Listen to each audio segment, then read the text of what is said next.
Well then, everybody, here we are again. Look at these sad, sad gentlemen. So handsome, yet so soft. How did these soft men get so low? I don't know.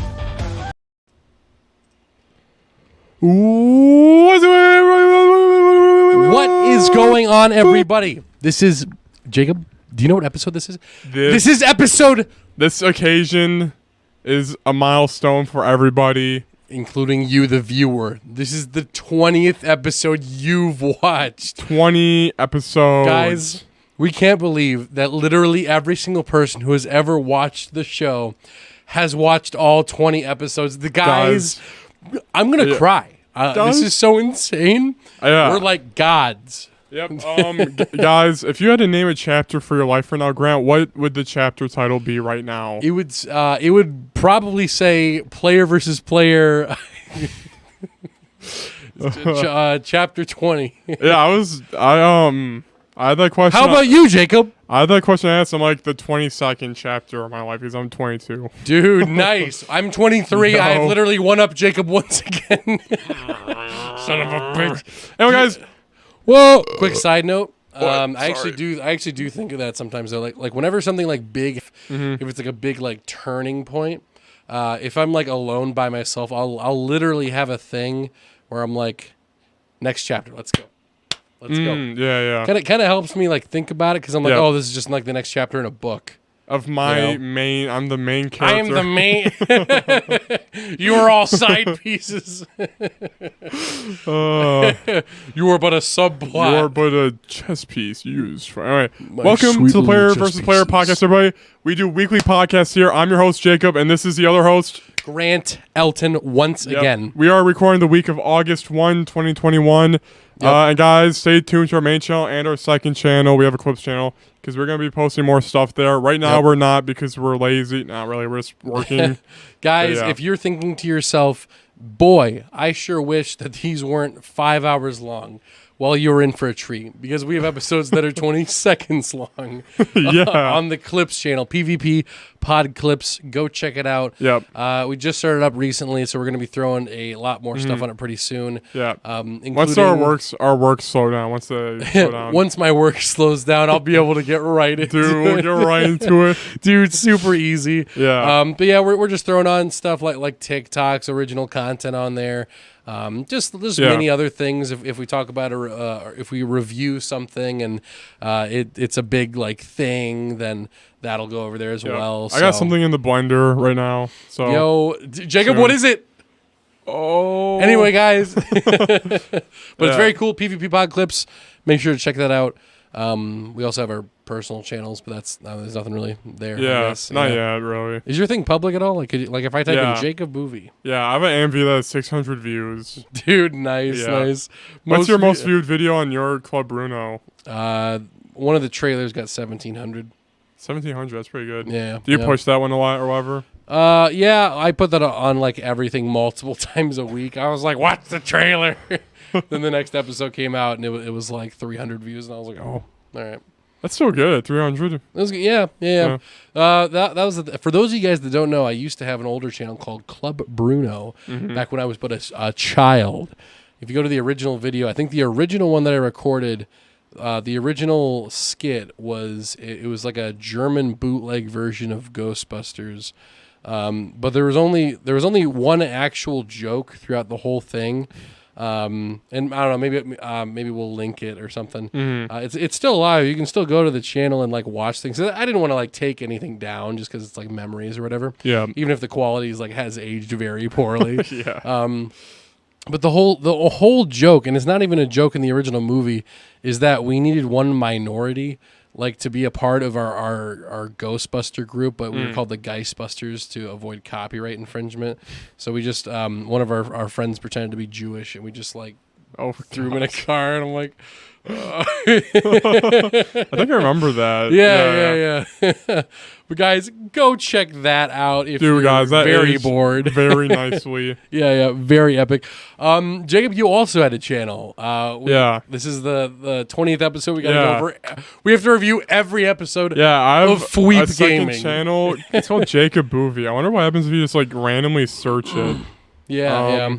I mean, it used to be when I like continuously uploaded on Club Bruno. If you typed in Club, after a while, when I started getting a decent amount of views, Club Bruno would be like the third search option. Mine's the top if you type in Jacob Boovie. Oh, really? Oh, nice. Yeah, it's weird. I have like one AMV and like random video game stuff. Yeah. And there's this kind of 700 views on the AMV. Holy frick, dude! It's going up. Dude. Supposedly they gets pushed like in Japan. Really hard. It got pushed in Japan. It does. Really? I'm not even joking. And I guess that makes sense. Some Japanese dude on the comments is like, "This makes me so happy." I'm like, "Oh my gosh." That's awesome. So, yeah. Jacob, I think for this epic 20th episode event, you should pull up the original player versus player. Oh god. You know what I'm talking about, all guys. Right, sure. Player versus player podcast. When did we start this? It was last year, right? It was like. October? We started this in January. Oh, yeah. That's right. We did practice ones in October, I think. Yeah. Guys, this did not start in January 2021. This actually started. Frick, we're upside down. That's my life. Oh, keep talking. I shouldn't have talked. Guys, our original video, let me actually try to see. Don't look it up. Okay, all right, I won't look it up. I have it. Oh, nice. Yep. We had an original channel called Ice Block Gaming, which we uploaded one video. Gosh. Yep. Used iMovie. Used iMovie. I don't even think it was iMovie because it was like a old crappy Windows computer. This was like Movie Maker 2006. When was this uploaded? This is 2015. This was uploaded a lot later. I'm pretty sure we recorded this in like 2014. So this is old. This is about 7 years old. Yeah. So our first video 7 years ago. Let's do this. Starts off with a banger. For the audio listeners, I'll do a play-by-play. Basically, iMovie font. It says, "What do you want to plays?" with a Z after plays because that's clever. Very funny. And Zelda. Time We love Zelda still. We still do that, man. Dude, classic. Okay, it was Sonic versus Super Mario. Dude, you got no. You got the ice. Okay, so ice. picture the what do you want plays floats. Really crappy transition. But so yeah, basically picture a photoshopped image. I probably photoshopped this, or maybe you did. I have no idea. It says Sonic on the left, and it's like his what box art is that even? That is from Sonic CD. You have the Sonic CD Sonic. Yep. And then a verses from Street Fighter 4, and then some weird text I don't recognize. It says Ice Block Gaming, lightning bolt in the middle, and then on the right side is Mario from Mario Super RPG. Mario RPG. Yep.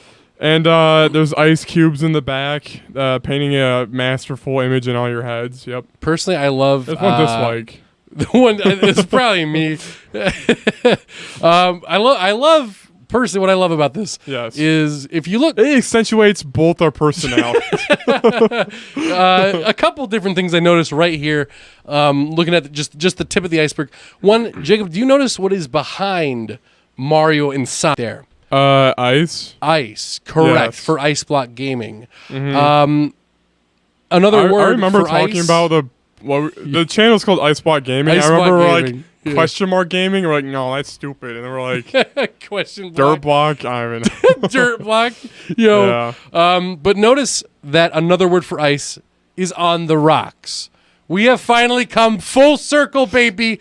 Some people don't even know what on the rocks means. On the rocks was the original name for this channel, and then it changed to player versus player because it was going to be this whole bar theme, but then none of us are really that I just got done playing Catherine we all Full tried drinking like alcohol, and we're just like ew, and we just became sleepy. Yeah, we just became really tired. We don't get drunk. We just get really. If I drink too much, I just black out from being too tired to keep my eyes open. Yeah. But again, the biggest thing here is that Jacob, we have left our fans disappointed for Ice Block Gaming because notice the intro, or not the intro. Notice the title of the video. Ice Block Intro 1. Intro 1. Where are the rest? Well, it's got 73 views. 73 views, dude.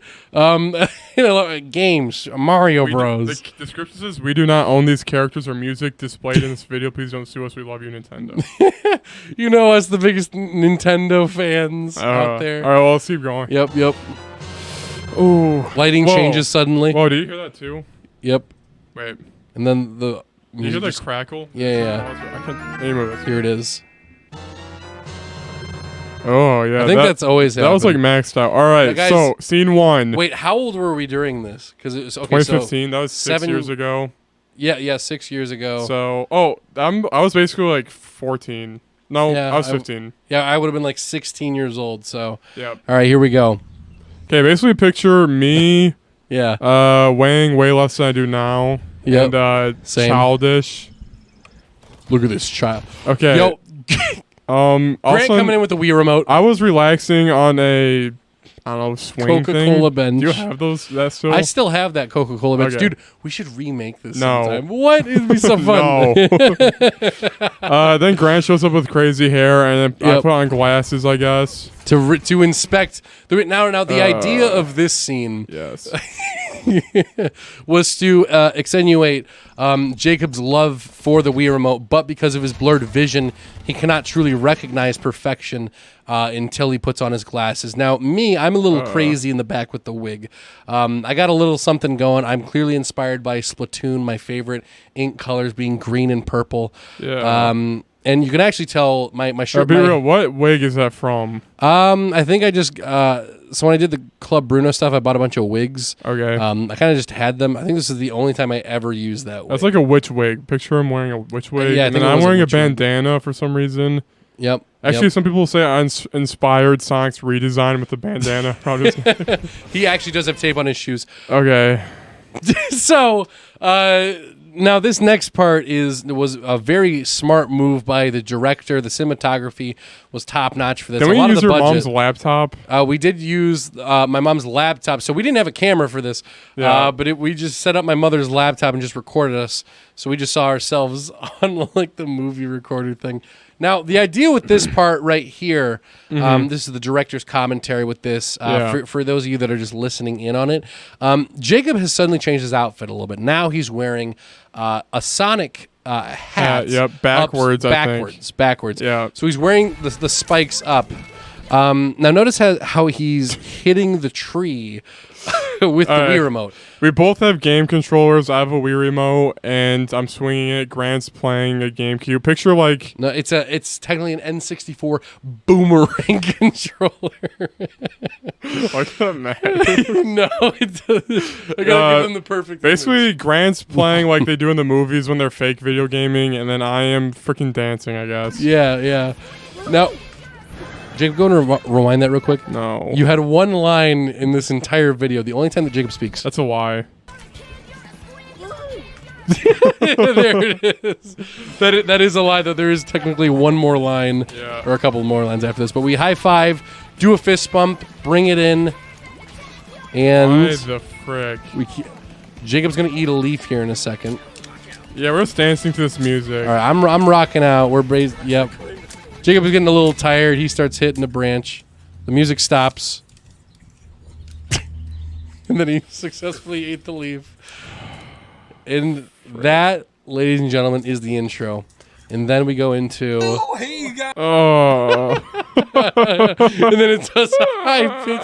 Jacob starts out with the... Oh! Jacob, can you please reenact that exact part? No. Right there? All right, now we cut to a static image of Sonic and Mario. I don't even know what game this is from. It's probably a fan thing. That's from Sonic Heroes. Holy frick, you know your left. stuff. Yeah. And oh, wait. Jacob, what is Okay, that? I'm not pausing anymore, but basically picture a static image and then you can picture. Guys, welcome! Welcome. I'm Sucky. I am Connect's I'm Gamer. Sucky. I am Connect's Gamer. And welcome to this. All right, I am finally reaching the level of cringe that Jacob has been at this entire time. Every now and again, expect big things. Yeah, but if you want every week, too bad. Yeah, are you pumped for our videos? Because we aren't. Comment on what game you want us to play. Goal of 1 million Yo! subscribers. Yeah. Jacob, I think you were the highlight of that last part. Yeah. Going from the yo to the yeah at the end there. No, my favorite part, last thing for this, before Jacob cringes out on me. Already did.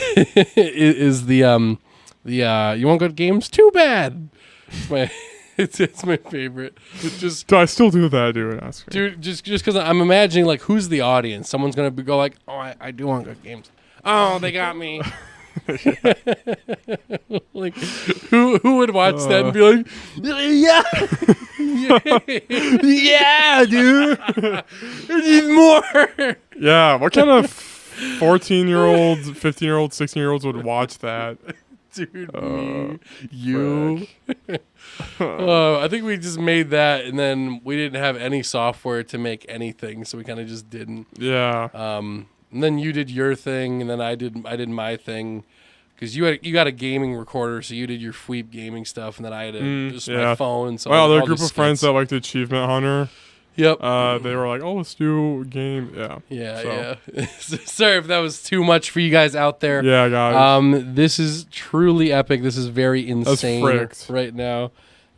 That's freaked, man. I fucking love that so much. Yeah. But guys, yep, that was the beginning. If we didn't do that, we wouldn't be here today. That's a lie. We absolutely would be. There was no inspiration. Dude, if we continue that, we would have had 1 million subscribers, man. We got to go back to that at some point, maybe like 10 years from now, and just upload like a single gaming video, like a crappily recorded like mobile game, like just I'm playing Doodle Jump or something like that. And everyone's like, what is this mysterious channel that's suddenly uploaded? This mysterious channel. Yeah. But guys, without further ado, let's get into the good stuff. Jacob, did you have anything you want to get into before we jump into this bitch? No. How many weeks were we gone for? Like, I swear it was 3, but... So last week, guys, we recorded a very special episode, but before that... 2 weeks ago. That was 2 weeks ago? Yeah. What did we do last week? Nothing. Oh. Well, I edited for like 2 hours. Oh, right. Oh yeah, because it was the break to do the G Fuel thing. I mean the nothing thing. Guys, we do not have a G Fuel video plan. Guys, there is nothing of the sort. It has been a few weeks, but guys, we have 3 weeks worth of juicy content to get into. I think I have it all.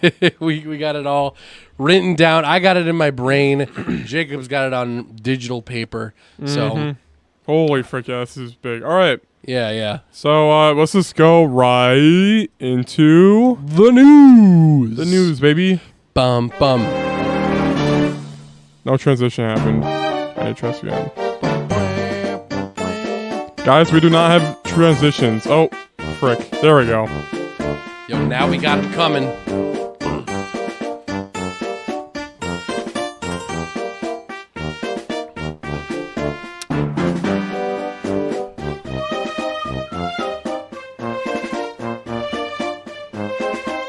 You're upside down again. I don't care.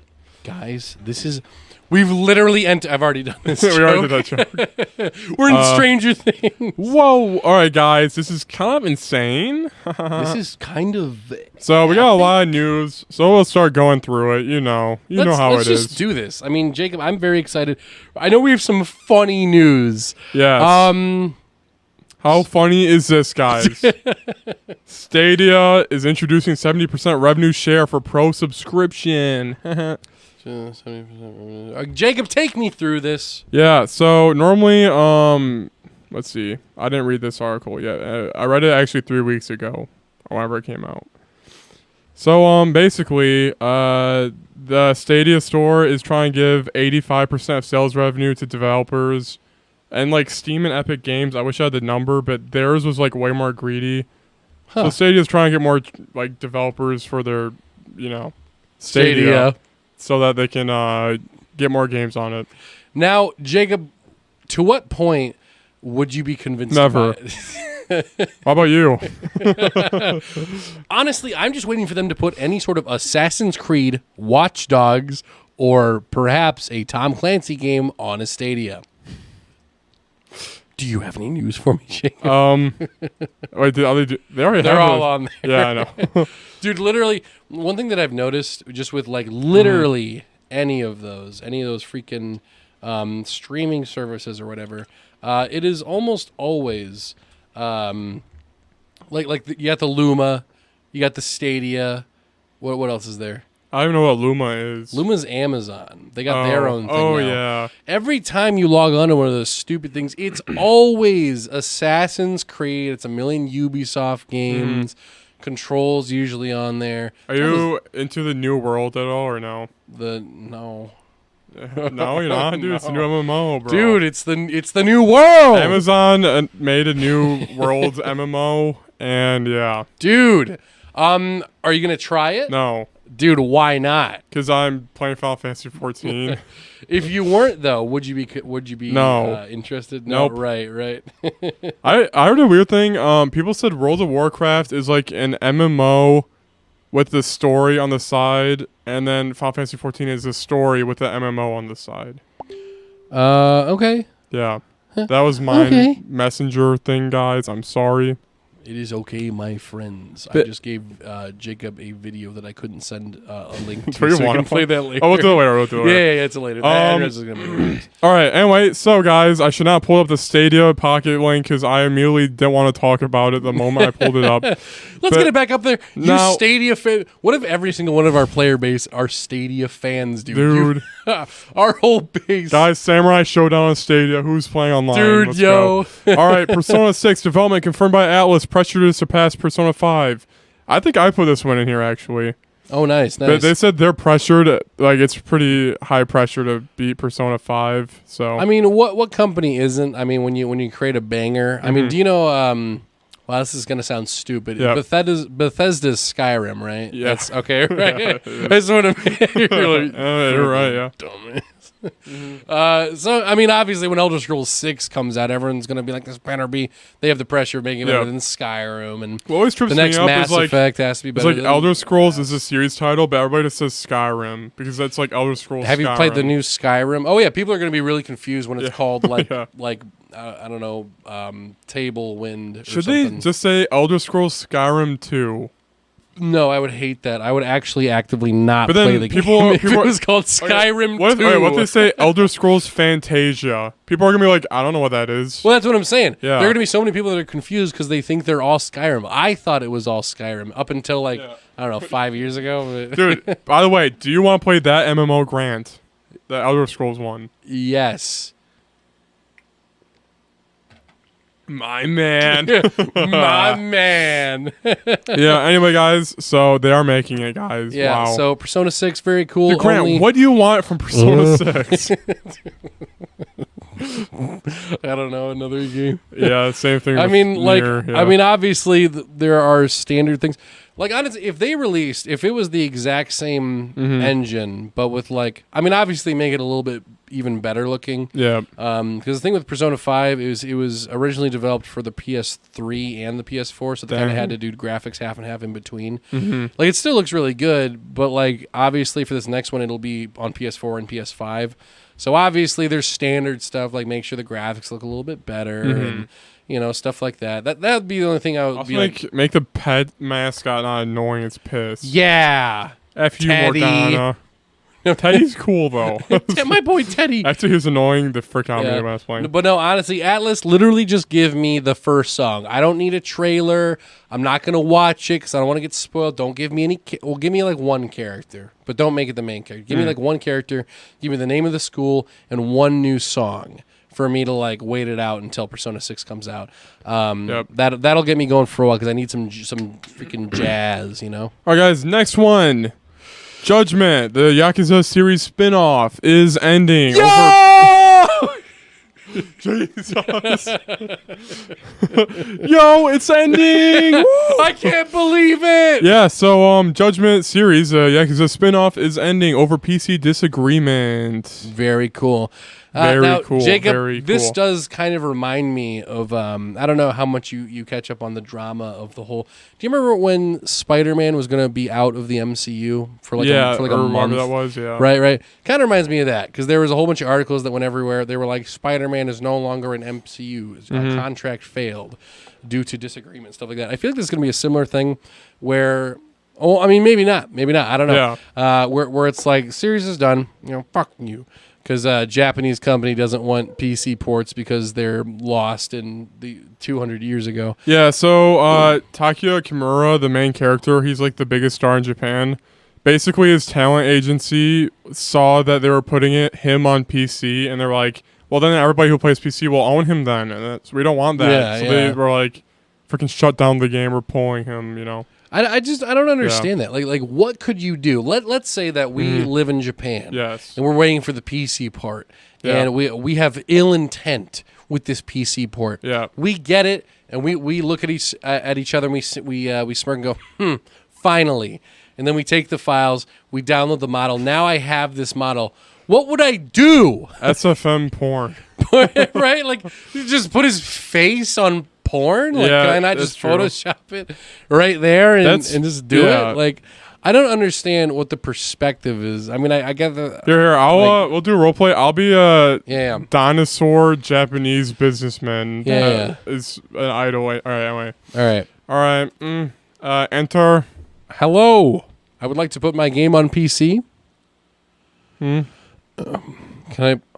Lost Judgment, the game that I am in. Oh, the one with Takuya Kimura. Yes, my good friend, my best friend. Yeah, worked really hard on this game. See, if you put it on PC, people might steal him, though. What do you mean steal him? He's right here. He's right next to me, to the right of me. Yeah, they might steal him if we put it on the PC. Well, I don't think they're going to steal him. Yeah, they will, though. Well, what are they going to steal of him? Him? Like physically him? No. Like this guy? No. Well, what do you mean? What do you mean steal him? They'll steal him if he's in the game. What do you mean? They will take his model. We can't allow this. His model? What are they going to do with his model? Oh, you made the first game and put it on the PC already? Take that down. What are you doing? What? Yeah. What? No, that's making money. No, it's not. Yeah. Well, all right, money's... No, it ain't. It's like Yakuza. He has a presentation. Yakuza sales and like Judgment sales are like skyrocketing. What's the point of that graph? This shows all the sales increasing because every Yakuza game was put on PC. I think the sales would be the reason your sales are like that is because we gave you one of our actors. We want 100% of all that money. 100%. Did I stutter? Is that actually they want to know? No, I know. I'm just thinking that off. I'm just thinking dinosaur boomer. I didn't see that though. Every penny. Or withdrawal from the game. What the frick? You know what? Kiryu-chan, get him. And then Kiryu comes out. No!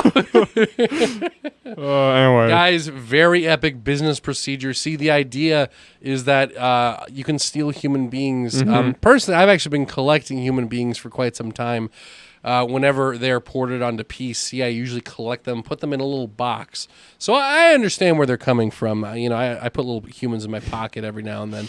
Just for the hell of it. I'm pretty sure Sega America is like, I don't know what the frick the people in Japan are doing, but it's fricked. And then Sega Japan is like kind of controlled by the Yakuza, like real life.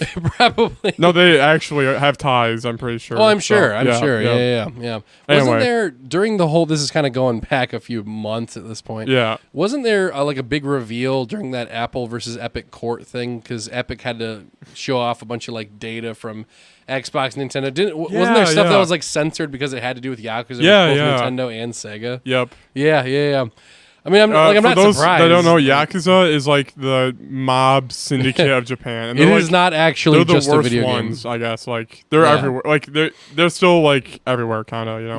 Yeah. Like in America, there aren't really tiers of. You go to New York, anymore. there'll be like gangs and stuff, but yeah, there's like Yeah. You know, red versus blue, the Netflix show. But in Japan, they're like, yeah, this whole street is controlled or guarded by the Yakuza because they're like, we'll give you protection money for us, please, and then they get paid. Yeah. Yeah, exactly. One sec. Reconnection successful. It's scary though. Dude, nice. Guys, apologies for...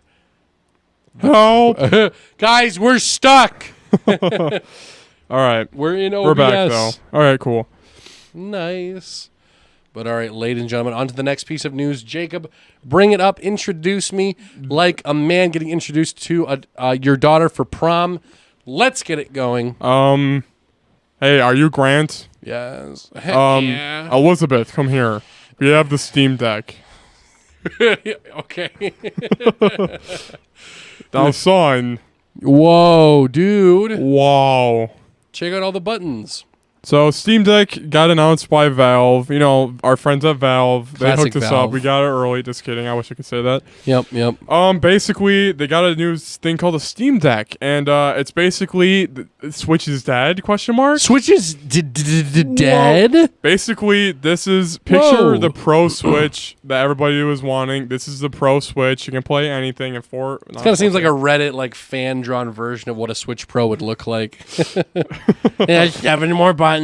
Yeah, it has a lot of stuff, but I believe the cost, you could buy 3 different versions. You can reserve it for $5. There's like a 400 version or 500. What's the cheapest? Yeah, the $400 version, $399. It's like 400, was the cheapest. 600, and 900. Yeah, with the $400 version, you got like nothing from it, like very little space, stuff like that. Then there was $550, and that one came with a little bit more space, and I think like a carrying case and stuff like that. Yeah, but basically I'm distracted too much. I'm like video games. I played that one. That's the hardest Dark Souls game. That's the Souls game I played. Yeah, basically, guys, I would have impulse bought the $900 version, but then I was like, wait, Valve made the Steam controller. Wait a minute. And like, what was the other one they did? Some like console thing. Wait a minute, Link. Jacob. There's a time machine right behind me. I'm going back 5 years, I think. Whoa! Yo, no, you're a kid now. You're a squid. 5 years ago. Yeah, you know the one thing. Yeah. Whoa, guys, I'm going back. It's like this has happened before. What's happening? Whoa! Oh, guys, I'm back in the year of 5 years ago. What is this, Jacob?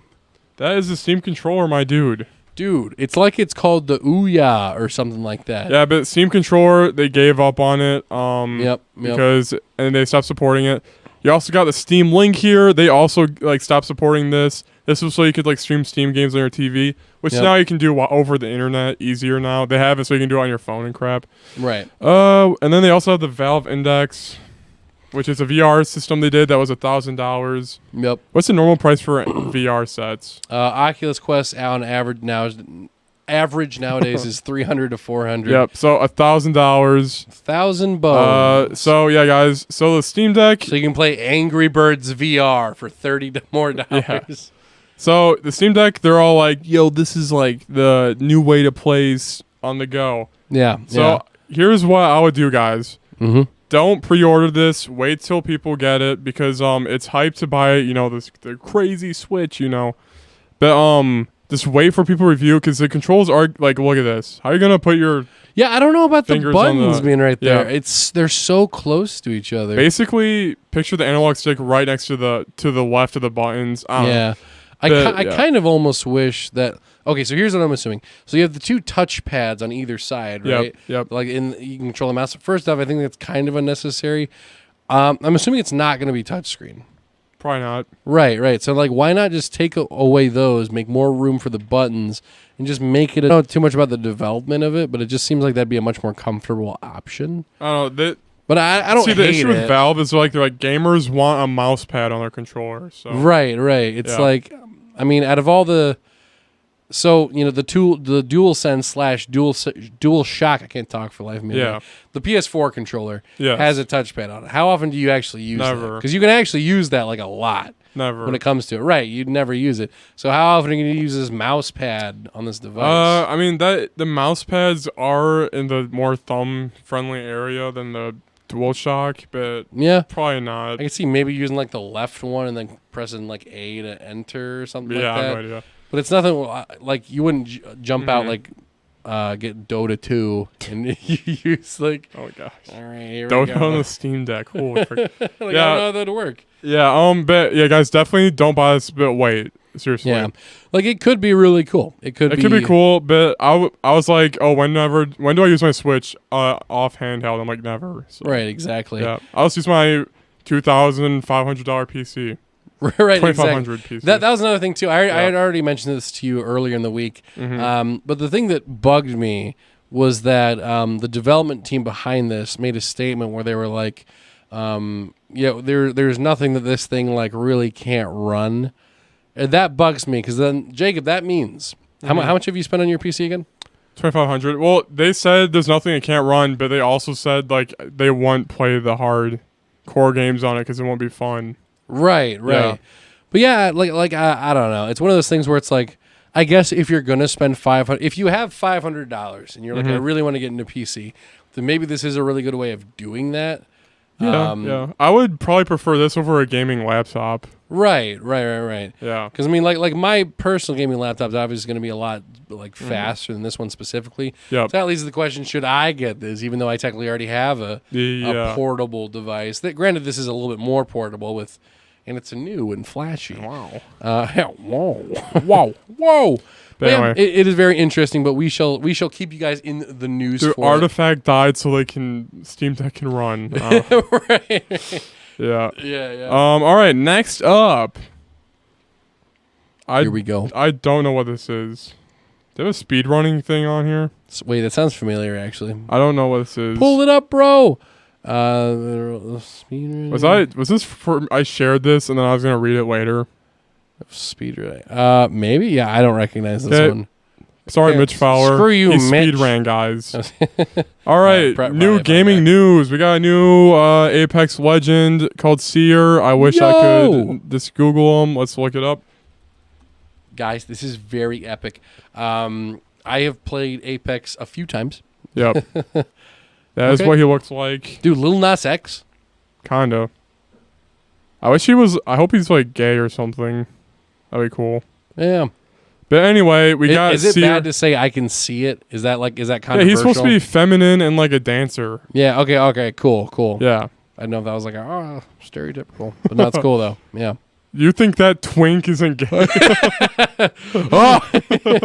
Yeah, Seer, he can like see people's heartbeats, I guess.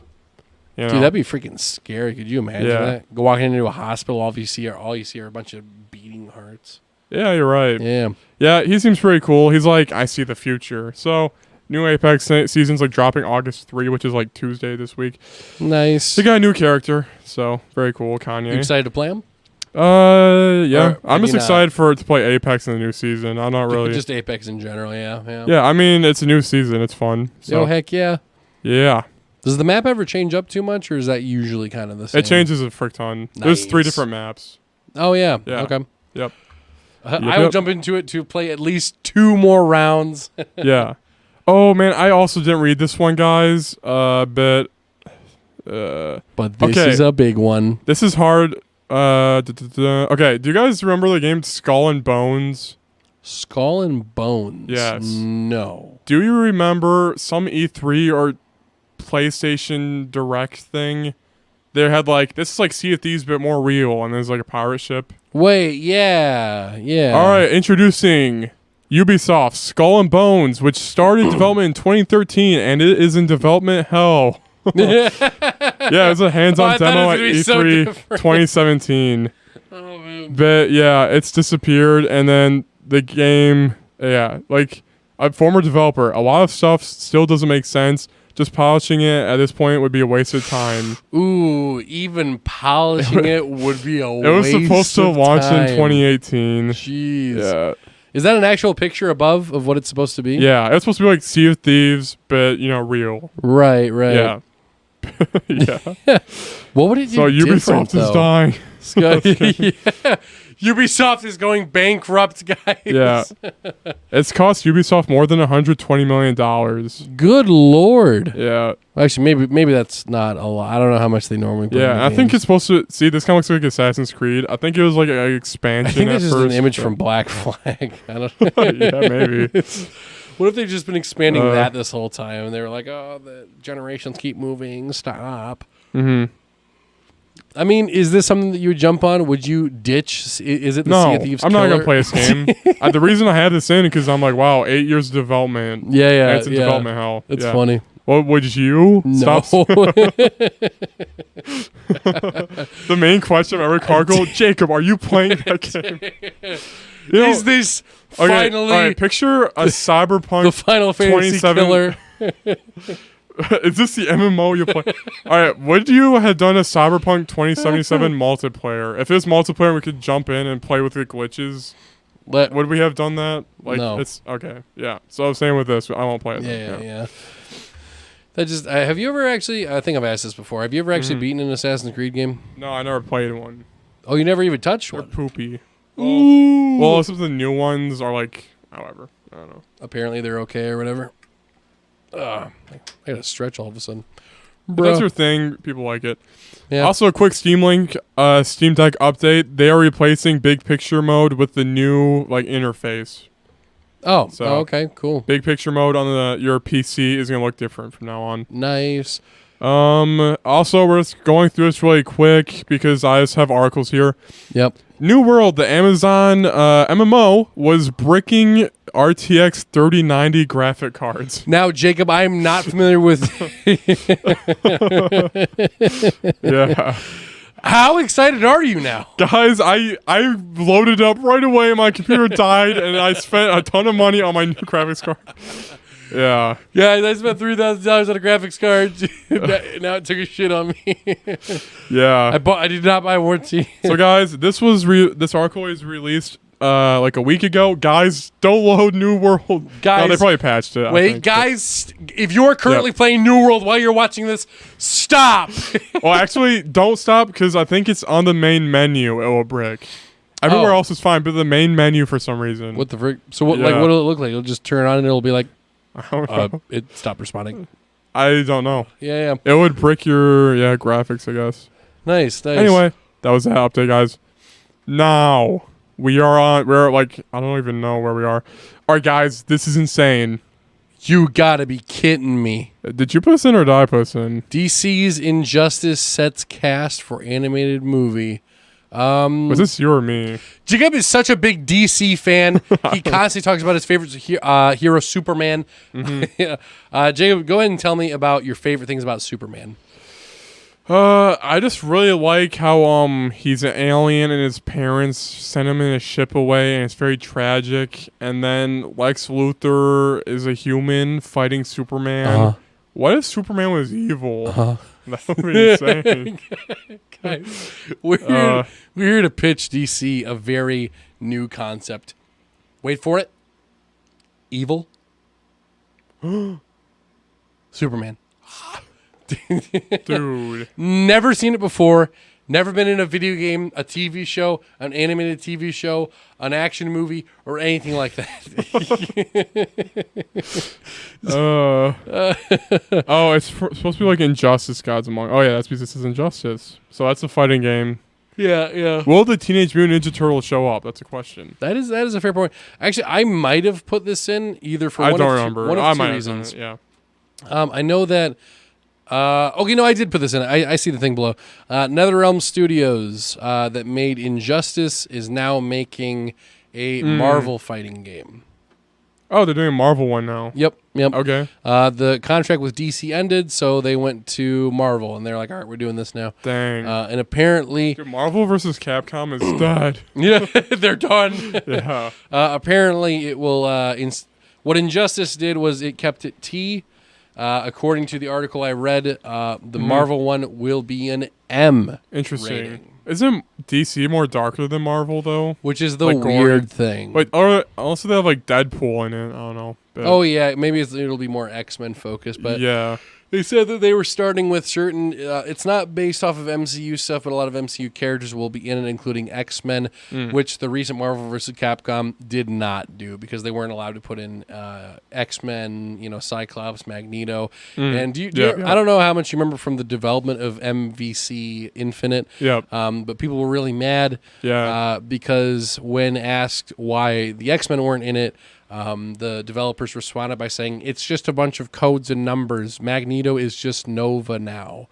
Everyone was really mad for good reason because that's like, what a slap in the face that your character's not in it because fuck you. I remember this character. I picture Marvel versus Capcom. I picture that image of Ryu and Cyclops like shaking hands. Oh yeah. Like the X-Men are like more important than the actual like Spider-Man. Yeah. No one plays Spider-Man. They play like Virgil, freaking who's Sentinel and I don't know Magneto. Yeah, like when I think of Marvel vs. Capcom, I always immediately go to 3 because that one was like ideal. Like the combination of Rocket Raccoon, Hager, Dante, Rocket Raccoon, and Sentinel are my boys. Yeah. So they're making a Marvel one. I remember I was playing 3. That's the one with Phoenix Wright in it, right? Yep. I did like Jill, Phoenix Wright, and then like I mashed buttons against Anthony, and he's like, I won, and he's like, rematch. Stop. He was so angry. Anyway, very cool Kanye. Very cool Kanye. Okay, so Prima Games. Skipping some stuff. What is this, I wonder? Let us do this, boys. I have 6 articles about Activision. What the freak? Yo, I wonder what happened with Activision recently. Okay. Now, Jacob, before we start, you're a big fan of Activision Blizzard. We're not doing that right now. We're doing that last. Oh, okay. Sorry. Cool.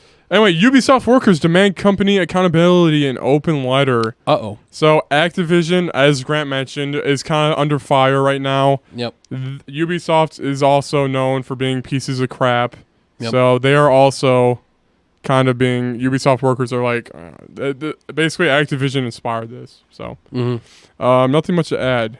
I mean, I didn't read this, but yeah. So what's the big issue with this? The Ubisoft group says it is frustrated by the company's actions since last summer's cascade of accounts about sexual misconduct and toxic working conditions at many studios.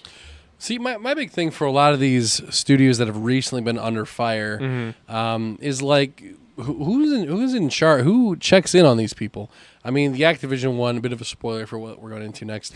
One of the things was like, as soon as you walk into the studio, it's like a frat party. Yeah. Like, does no one check on these people? Or is everyone in on it? Yeah, like, that's definitely the higher ups are like, probably like, oh, I hired my friend, and he's like, oh, that's Jeremy, and he's like, yo, boss, here's my buddies. Oh, frick. Yeah. So I mean, it's not even like all that surprising. It's like, oh, Ubisoft is a bunch of cucks that just party all day, get nothing done. I mean, I guess. All right, guys, this is insane. Holy crap! So, real life SpongeBob and Patrick Star captured by photographer. Guys, this is insane. We have a cameo appearance. What is this? That's a sea sponge, dude. It's sea sponges? That's what he's based off I of. thought SpongeBob was like a sponge someone dropped in the ocean. Nah, dude. What? Really? Yeah. Well, did you know that these are the YouTube videos I looked up in like middle school and high school, by the way. By the way, I was looking at our YouTube subscriptions and it's like Doctor reacts to Family Guy funny clip. I'm like, and then I was like, why did Graham subscribe to this? And then like one of the videos was like Doctor reacts to Archer. I'm like, oh, that's why Grant subscribed like, oh, there it is. See, that's usually how it goes. I'll watch one video and then it's like, here's 17 more. I'm like, I just want to watch the one. Yeah. But very cool. Did you know that Bikini Bottom was based on a real place that experimented with nuclear warheads? No, I didn't. So back in, I think it was like, I'm probably butchering this, but back in like the 30s, America used this one very specific island to test like nukes and atom bombs. So they would go out to this place and just nuke this island like a bunch of times. Okay. And this place's nickname was something close to Bikini Bottom. So the show is based off of that island and all these creatures that essentially became these nuclear versions of them. So it was this sponge is something that is under the island. So it's based off of that. So that's why they all talk. I thought SpongeBob was a human sponge. That was what he was because he lives in a pineapple. Yeah. But is a pineapple thing random? Yeah, pretty much. I think it was Steven Hillenberg's like favorite fruit or something. Yeah. Huh. But there you go, guys. A little bit of SpongeBob knowledge for you. Woo! First baby. movie, still the best one. True that. Okay, another Activision. We are getting there, guys. Guys, don't you Sonic worry. is a doctor and psychiatrist now. Holy shit! Guys, you know the game Jacob? 2 Point Hospital? They have Sonic in it now. This is actually kind of funny looking at it. Yeah. Like I can't imagine like going to a hospital. Can you roleplay Sonic as a therapist and I'm like a guy that needs therapy? Yeah. Okay. Wait, hang on. I'll be the lady at the desk first as you come in. Okay. All right. Hello. Oh, hello, Mr. Johnson. Was it? Yeah, it's Johnson. Okay. What are you in for today? I'm just need some therapy from Dr. Sonic. Okay. All right. Well, Dr. Sonic, he's a little bit new to this. I will say this is your first visit, right? Yeah. Okay. Well, he's going to be in the room down there and to the right, and then to the left. Go ahead and step on the scale. It's going to be 2 more lefts to your right. We're going to have one doctor show you the way, but she's going to go a little bit too fast. So you have to hurry along. Okay, I will. All right. Okay. All right. Okay. All right, Jacob or Mr. Johnson. All right. I'm here to lead you directly to Sonic. Okay. All right. Yeah. All right. Oh, you're fast. We're all fast here at the Green Hill Hospital. Yep. Okay. Yep. You can. Are you there yet? All right. All Right in this room. Yep. All right. Mr. Sonic Yep. is here to see you. Hey there, little buddy. Hey. What are you in for today? Whoa. Yeah. Gotta talk fast. Let's go. My You got wife. 5 minutes. My wife is like doesn't love me anymore. I think. Yeah, that bitch. I don't know if I think about her like that. Whoa. That's how I think of Amy. Fuck that bitch. Who's Whoa. Amy? Don't worry about it. Can we talk about me, please? I'm paying you for therapy. Whoa. You see the statue outside? It's a Sonic statue. Oh yeah, that was cool. See, Yeah. when I saw that statue, I immediately thought of when I was a kid, and there was birds flying around, and then I think I saw a hedgehog staring at me from the field of grass near me. Yeah, was it me? I don't know. Yeah, what did it look like? Blue. Well, that was probably me. But yeah, my wife's leaving me, I think. Why's she leaving you? I really like the Mario games, so I like the Mario. What? Fuck you! And I play them too much. Spin dash sound starts. Yo, okay, man. I please don't be mad at me. You got one more down in the dumps. We gotta hurry this up. I gotta get back to watching Ice Block Gaming. Yeah. But other than that, See Knuckles sweeping outside? Yes. You see what he was sweeping up? What? My last patient. I kind of have to go, I think. No, you don't. I start heading toward the door.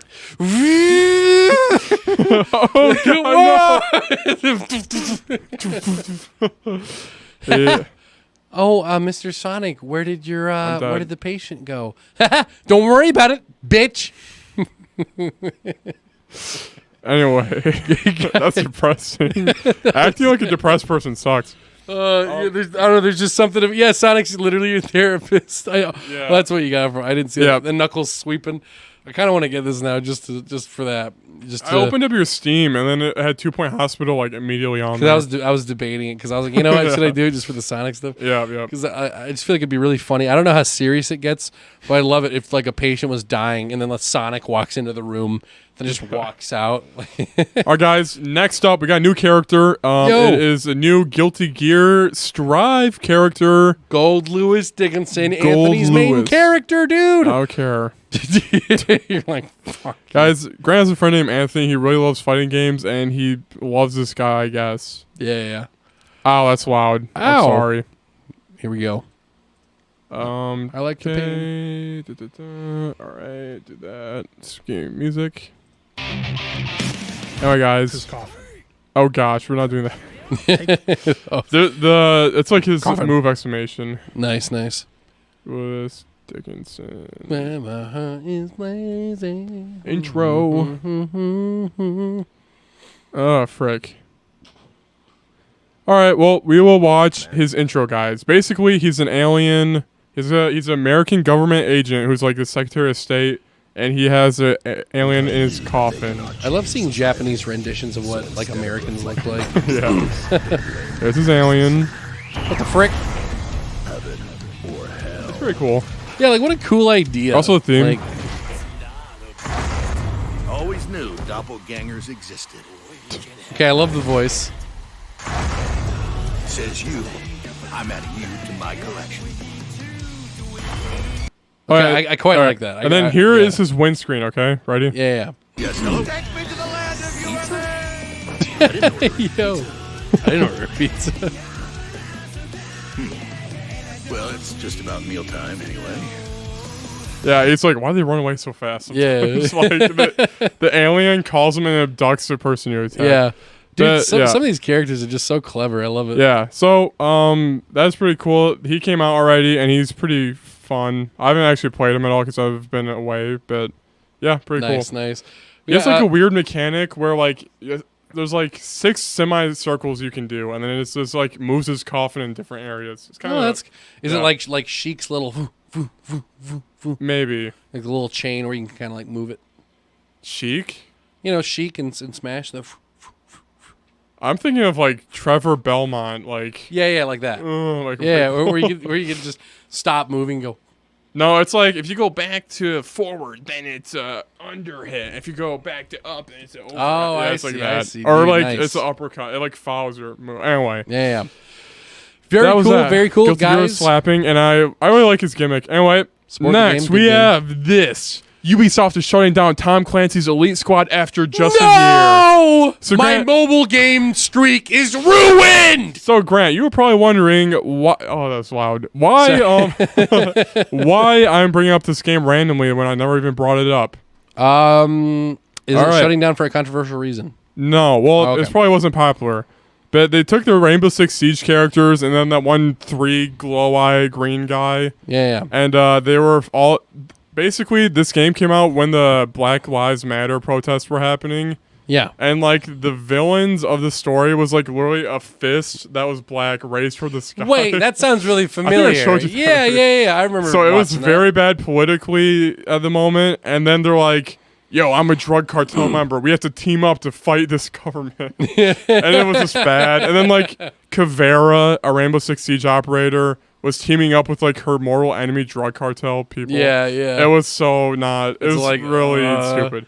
Did Yeah. they like change the banner at least? Were they like, let's not do the fist Maybe. thing? I don't know. I feel like that'd be the first move. Like Yeah. change the PNG. Just I don't even know why they stopped. It was with a great deal of sadness that we were announcing we will no longer be releasing new content for Elite Squad. we are so very. And it has a sad. Fortnite art style. It's so uninspired. Yeah. F off. Anyway. That's These models done. took 1 day to make a piece. All right, Grant. Oh, there's also one more too. Anyway, One more. Pokemon live action Netflix show reportedly in development. What is going on, everybody? Grant, you loved Detective Pikachu, right, man? I cried at the beginning. Wait, what is the beginning of the Detective Pikachu? Theme song. I don't know. Uh, The part where when Pikachu started talking, I cried. I thought to myself, how could this be happening to my Pikachu? wasn't the Detective Pikachu movie? There was like some Home Alone movie playing. That was so weird. Yeah, there was the only time where they swear in the movie is when another movie's playing in the background, and then they said hell, and then it was really controversial because they were like, Pokemon swear? It does swear. It does the big swear? But anyway, how hot, Grant, will you watch this? What, Jacob, what would you want out of a Pokemon live action stop. show? Never show any starters. Do different Pokemon no one's ever seen. All right, that's it. Yeah. All right, Grant. I'm hoping you start as a Charmander. Yeah, they have to do popular stuff. Yeah. Next up, Minecraft movie. Yo, this is never gonna come out. Grant, if you had to make a Minecraft movie, what would the story synopsis be? Oh wait, this is actually on the Minecraft website. Yes. Wow. Dude, nice. Let's see. My synopsis. Okay, is this live action or is it anime? Live action. It's live action. Yes. What a stupid idea. I'm pretty sure. I don't know. Here, let Control F live. Like what on earth? Nope, it's not live. It turns out that making a live action full length is really no. Yeah, it says it right there. It turns out that making a live action full length. Why? All right, Grant, you did not answer the synopsis, but this is going to follow the story of a teenage girl and her unlikely group of adventurers. After the malevolent Ender Dragon sets out on a path of destruction, they must save their beautiful, blocky overworld. Sounds ambitious. The director's Peter Sollett, who was Nick and Nora's Infinite Playlist. Wait, okay, look up Peter Sollett real quick, like on IMDb. Okay, we'll do. Yeah. So this right here, this director is going to tell us right away whether this is something that is worth actually looking at. What has this man made? Raising Victor Vargas, Freeheld, 5 Feet High and Rising, Nick and Nora's Infinite Playlist. What's the most recent movie? Freeheld. Okay, click on it. This sucks. Okay. 6.6. Okay. Okay, let's do another one. Village, okay, a couple Freeheld, TV Ben and shows. Kate.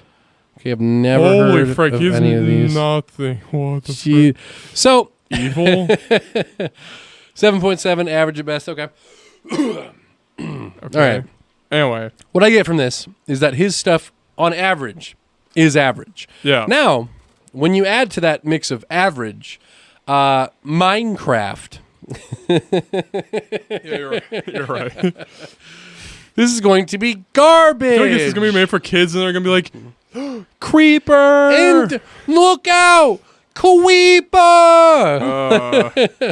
Like it's going to be this girl that's like, there's a creeper behind me, isn't there? And then the creeper goes... Yeah. Yeah, that's pretty stupid. Yeah, I pretty hate cool. that. Yeah. All right, guys, next up, we finally, let's see. Do you think they're gonna make it? Wait, just real quick. Yeah. Do you think they're gonna make him like a hybrid between like real life and like the blocky models? Dude, freaking like A real face on a block. God, huh? Can you just look that up real quick? Realistic Steve from Minecraft. That's a thing? Yeah. Okay. Like I gotta see this. This is gonna be insane. So whenever I look up stuff, you're supposed to be filling in the air. Oh yeah. That's fine though. Sorry, I was also looking This? up. No. Let me think. Yeah, no, I let's can't see. find anything. Yeah. Well, I was thinking like oh wait, no. Type in Unreal Engine Minecraft or something. I know for a fact I've seen it before. You know, just to take a Minecraft character like the block himself, and then give it a realistic face. Just stretch the face out, and then that's the face. Yeah. Okay, like this? Yeah, like that. Like, Okay. do you think it's gonna be like that? That would be bad. I really hope so. Guys, I'm in Minecraft. Oh my gosh. Okay. All right, anyway. On to the next piece of Next up, serious this news. is the biggest thing happening. Activision Blizzard lawsuit is going down. Yo, Jacob, explain to me a little bit about 'Kay. why this 'Kay. is. 'Kay. I mean, I've never been like high. I've never held Activision as like high in regard. You know, Okay, well, the year was 2016. I have no idea actually. it was. A ways Activision back, and Blizzard joined forces, and then they made like Call of Duty, and then they took over Destiny 2, all Yeah. that jazz. Made Destiny 2 way worse, and then they also left Destiny 2, and it's good again. Yep. But basically, the issue is that everybody who works here, at least the higher ups, are like frat boys. They're like sexist.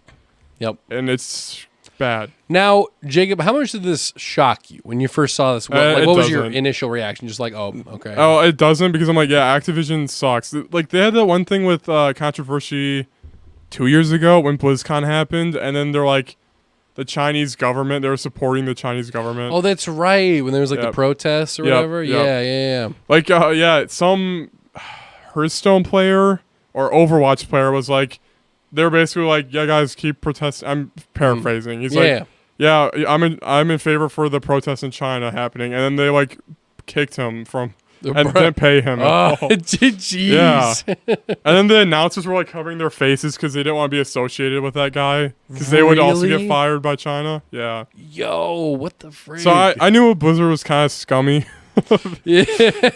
That's why China has like such a big market. Like everybody gets paid. Yeah. I forget if we have this in here. Do you have the quote from one of the quotes I remember was from, I think it was the CEO of Blizzard, made a tweet that basically said, if your next worry is about whether or not the next season pass will come out on time, then you're not worrying about the real problem. I don't know. Okay, You have to find that maybe. Yeah. Well, I hate that quote. I'll find it. Yeah. I hate that quote literally just because it's like, I don't know. That'd be like if a movie was coming out, right? Let's say a Dota movie was coming out, and all of a sudden, an article comes out the next day. It's like, all the directors are child predators, and then they're like blaming you, the person who's like wanted to see the movie. They're like, wow, you're worried about wanting to see the next movie that you wanted to pay for that we're making for you. Well, fuck you. Yeah, because you're not worrying about our company's child predators. Okay. All right. So there's a lot of stuff that happened, but all right, here's basically, I will give a summary through these article links. Yes. IGN speaks to 7 current and former employees about discrimination and harassment in the workplace, collecting news stories that mirror the DFEH report. I don't remember that I don't know what that means. Yep. Okay. Vice publishes an article about Blizzard recruiters at a 2015 hacker conference sexually harassing a prospective employee. Waypoint publishes an article about a Blizzard employee installing spy cameras in a unisex bathroom. Bro, I think like an HR what? guy was putting a camera underneath his sink. An HR guy Yeah. too? What the freak? Imagine him getting Yeah. a call halfway through it. Yeah, do not, you cannot be taking pictures of women in the bathroom. Yeah, you call the HR guy. Yeah, someone put a camera in here. Oh, that sucks. Don't worry about it. Okay, let's see. Activision Blizzard cancels all hands meetings to focus on smaller discussion sessions. So I think this means like they're doing all hands, like everybody, and now it's just like smaller, like not everybody. What does it? including What the does it meeting. even do? Like our meetings are shorter now. Oh, okay.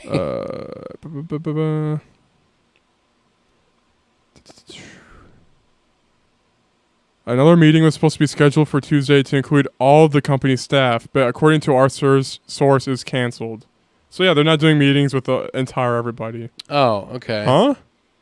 How Persona 5 rules mature love interest reinforce toxic masculinity. Oh my god. Joker is toxic. Like the Oh my god. Okay, That was funny. game industry shares messages of solidarity for Activision Blizzard walkout. They did do a walkout, I believe. Oh yeah, that's right. Activision Blizzard employees say Codex's letter fails to address critical elements at the heart of employee concerns. CEO Bobby Kotick says Activision's initial response to employees was tone deaf. So yeah, What was can you try to find the initial response? I was reading basically I don't even know. It's this corporate like we are sorry. It's just picture that. We are so sorry that Yeah. this has inconvenienced you. Yeah.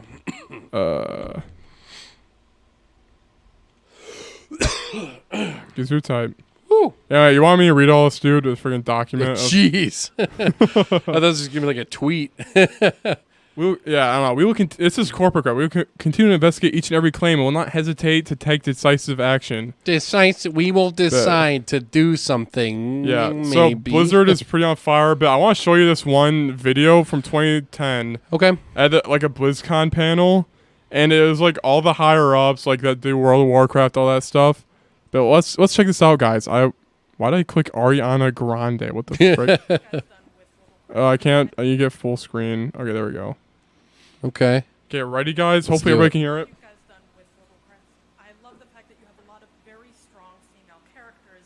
However, I was wondering if we could have some that don't look like they've stepped out of Victoria's Secret's catalog. Oh, that is true. All right, all white guys. 6 white dudes. No. Wait. Which catalog would you like them to step out of? I freaking hate. Could you see Sylvanas looking any other way? Well, that was uncomfortable. Ugh. We feel you, and we want to vary our female characters, absolutely. So yeah, we'll pick different catalogs. What a dick. Alex, what catalog is that Tauran female coming out of? Not one you'd read. Yeah, sexy cow business. Thank you. Some sort of agricultural. Yeah. Oh, that's disgusting. What the hell? she's literally just giving like an honest question. She's like, hey, can we not have them all at a Victoria's Secret? Because that's what they all are. I mean, all of them have like super tight clothes and stuff like that. But like, for crying out loud. Yeah, man, it's pretty bad. Yeah, it really makes me hesitate, like getting Overwatch 2. I don't know if I'll get that, or like Warzone. Yeah, for me, even though I was ranked 1 in Overwatch, whoa, should I still get Overwatch 2? Huh? What? I think that was all the news. Do you have any more news, my dude? I think that is about it. Yo, welcome, Justin. By the way, Justin, what is going on, my dude? Yo, yeah, that's all for news, guys. Justin, you missed the best part. We talked about Blizzard being gross. Yes. Yep. Blizzard, cut it out. F you, Blizzard. Blizzard. This reminds me of the Dairy Queen Blizzard. Except there are not predators in that. All right, guys. Now we are going into the week of weeks. Here we go. Here we go. Tell me why you did it. Every dream falling apart. Tell me why you did it. After the promise. Still like it. Oh, baby, I need ya. Looking so different from the street life. Heartbreak, the heartbreak. Jacob! Why? Start! You've all right, trifled guys. with me. Guys, we had a lot of stuff happen. Crazy week. So, I'm just looking at the docket. Wow. What the frick is that question? Yeah, it'll be a good one. Okay, really funny joke. All right, guys. So I did some stuff. I played Loop Hero. Loop Hero. I was doing 55-hour weeks. And I'm like, what's a game I can play for an hour while I was doing YouTube? And I'm like, all right, this game. So yep, nice. I did not beat any bosses. I'm stuck. Oh, nice. Remind me what Loop Hero is again. That is a game that we talked about a while back. It came out in 2021. And basically, your hero loops around a map, and then things spawn in. You get cards, and you place down tiles, and then it's by Devolver Digital, so it's pretty good. Okay, that's right. That's right. I keep trying to think of what is the freaking. If you say it's like this R game, that is exactly the same conversation we had before. It just starts replaying an episode. Yeah, it's very similar to Vib something. Ribbon. I don't know why it reminded me of Vib Ribbon, but it reminded me of Vib Ribbon. Are you familiar with Vib Ribbon? I think you said that before? Question mark? Vib Ribbon. Question mark? Hee hee. Question. Haha. That's the one with the little bunny and it goes in loops. Yeah, it's like a beat game. So that is not the game. Speaking of beat game, I should play that one PlayStation series. Persona game? With the dog. with the It's dog. like wubba lubba dub dub. Parappa the Rappa. Yeah, that one. Yo, I'm in the car. He's in the car. I'm driving to the gas station. He's driving to the gas station. I'm crashing the car. We are dead. Is that what it is? Yeah. It's the like. There's one where he's doing a driver test, and he goes, "I'm driving the car," and the guy goes, "Put on your seatbelt." I put on my seatbelt. I should really play that game, dude. We should tag team Parappa the Rappa. I know him best. You know him best from PlayStation All Stars, along with Fat Princess and Evil Cole. Evil Cole. Anyway, guys, Yo. I play in Loop Hero. It's pretty fun. Guilty Gear Strive. I put more time in that bad boy. That very fun bitch. fighting game. Yep. Very cool, Kanye. Very Anthony challenged me. He said I better train. And I'm like, I've been playing this game for 100 hours. What the piss? Yo. And then that's about that. And also Rick and Morty update. Dude. Wubba wubba dub dub. Whoop, I'm Pickle Rick. All right. So Rick and Morty, the 5th season was coming out, and I'm watching every episode. How many episodes are there right now? 6. How many have you watched? 5. Nice. The first 3 are very god tier. Not god tier. They're really good. They're legend. The first 3 are really good and entertaining. The next 2 were just freaking so bad. I hated it. Okay, all right. Well, guide me through just little mini reviews of the first 3 and first then the last one, 2. Didn't exist. I forgot the first one. Forgettable. Okay, good start. I guess it's forgettable. What was the first one? Isn't there a turkey episode? That's that one. Yeah. Oh, that's the bad one. Okay. Anyway, here, let's see. Isn't there one with incest? Yeah. Yeah. Okay, another bad one. Yeah. Yo, I'm listing the bad ones. Yeah. All right. So let's see. I need a list of the episodes. Guys, I'm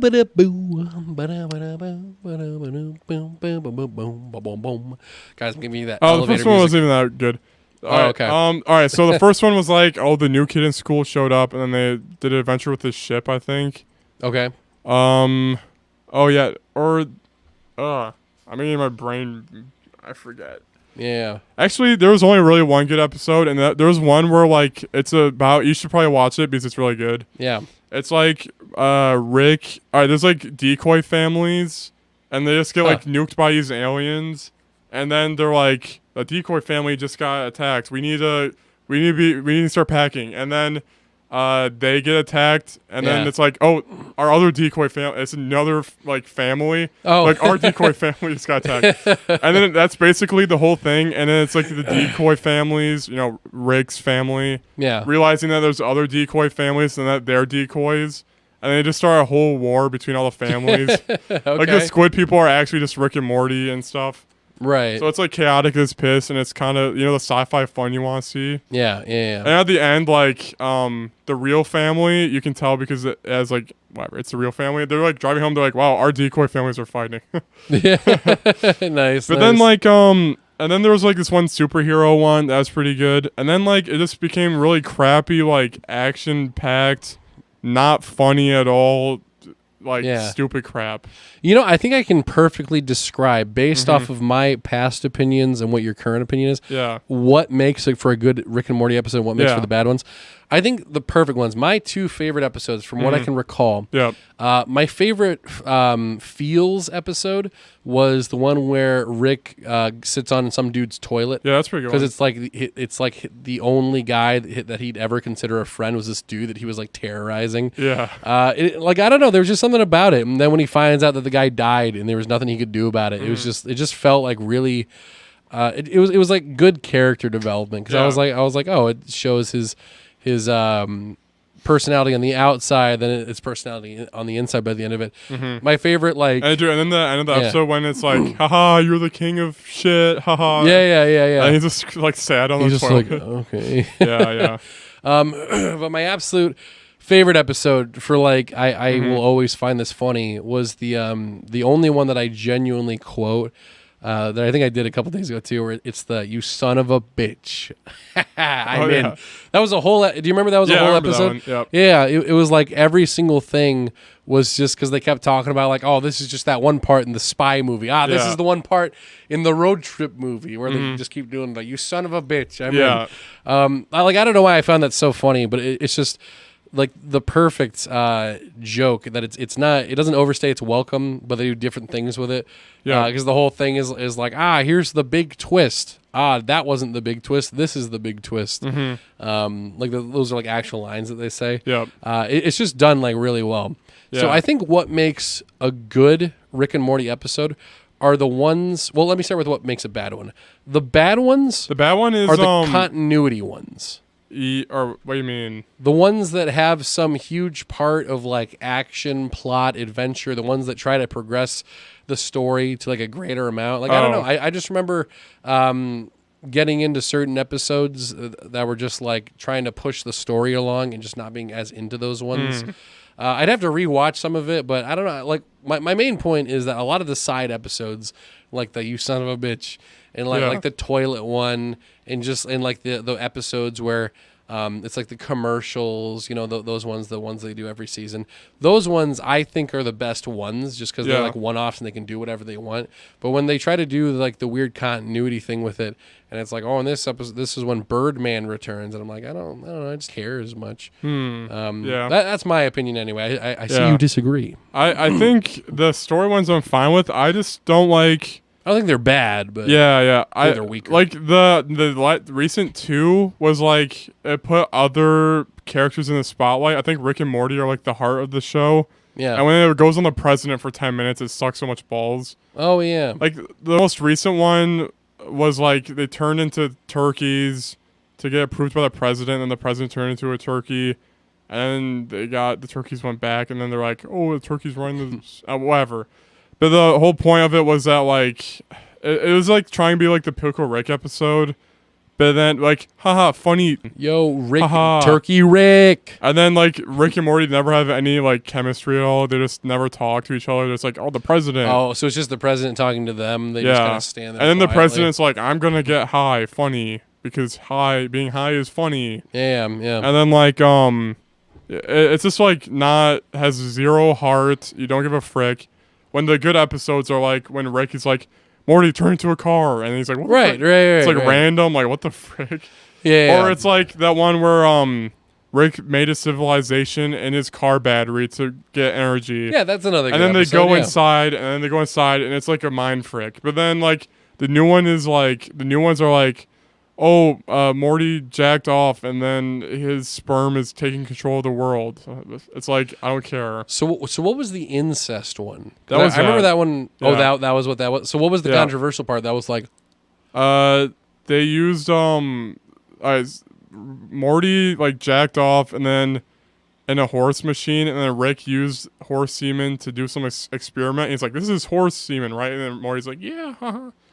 And then it got mutated, and then there's like sperm everywhere, and then there was like apocalypse, and then they're like, we'll use an egg to bait them all to go into space, and then Summer uses an egg, her eggs, and then it's an incest thing.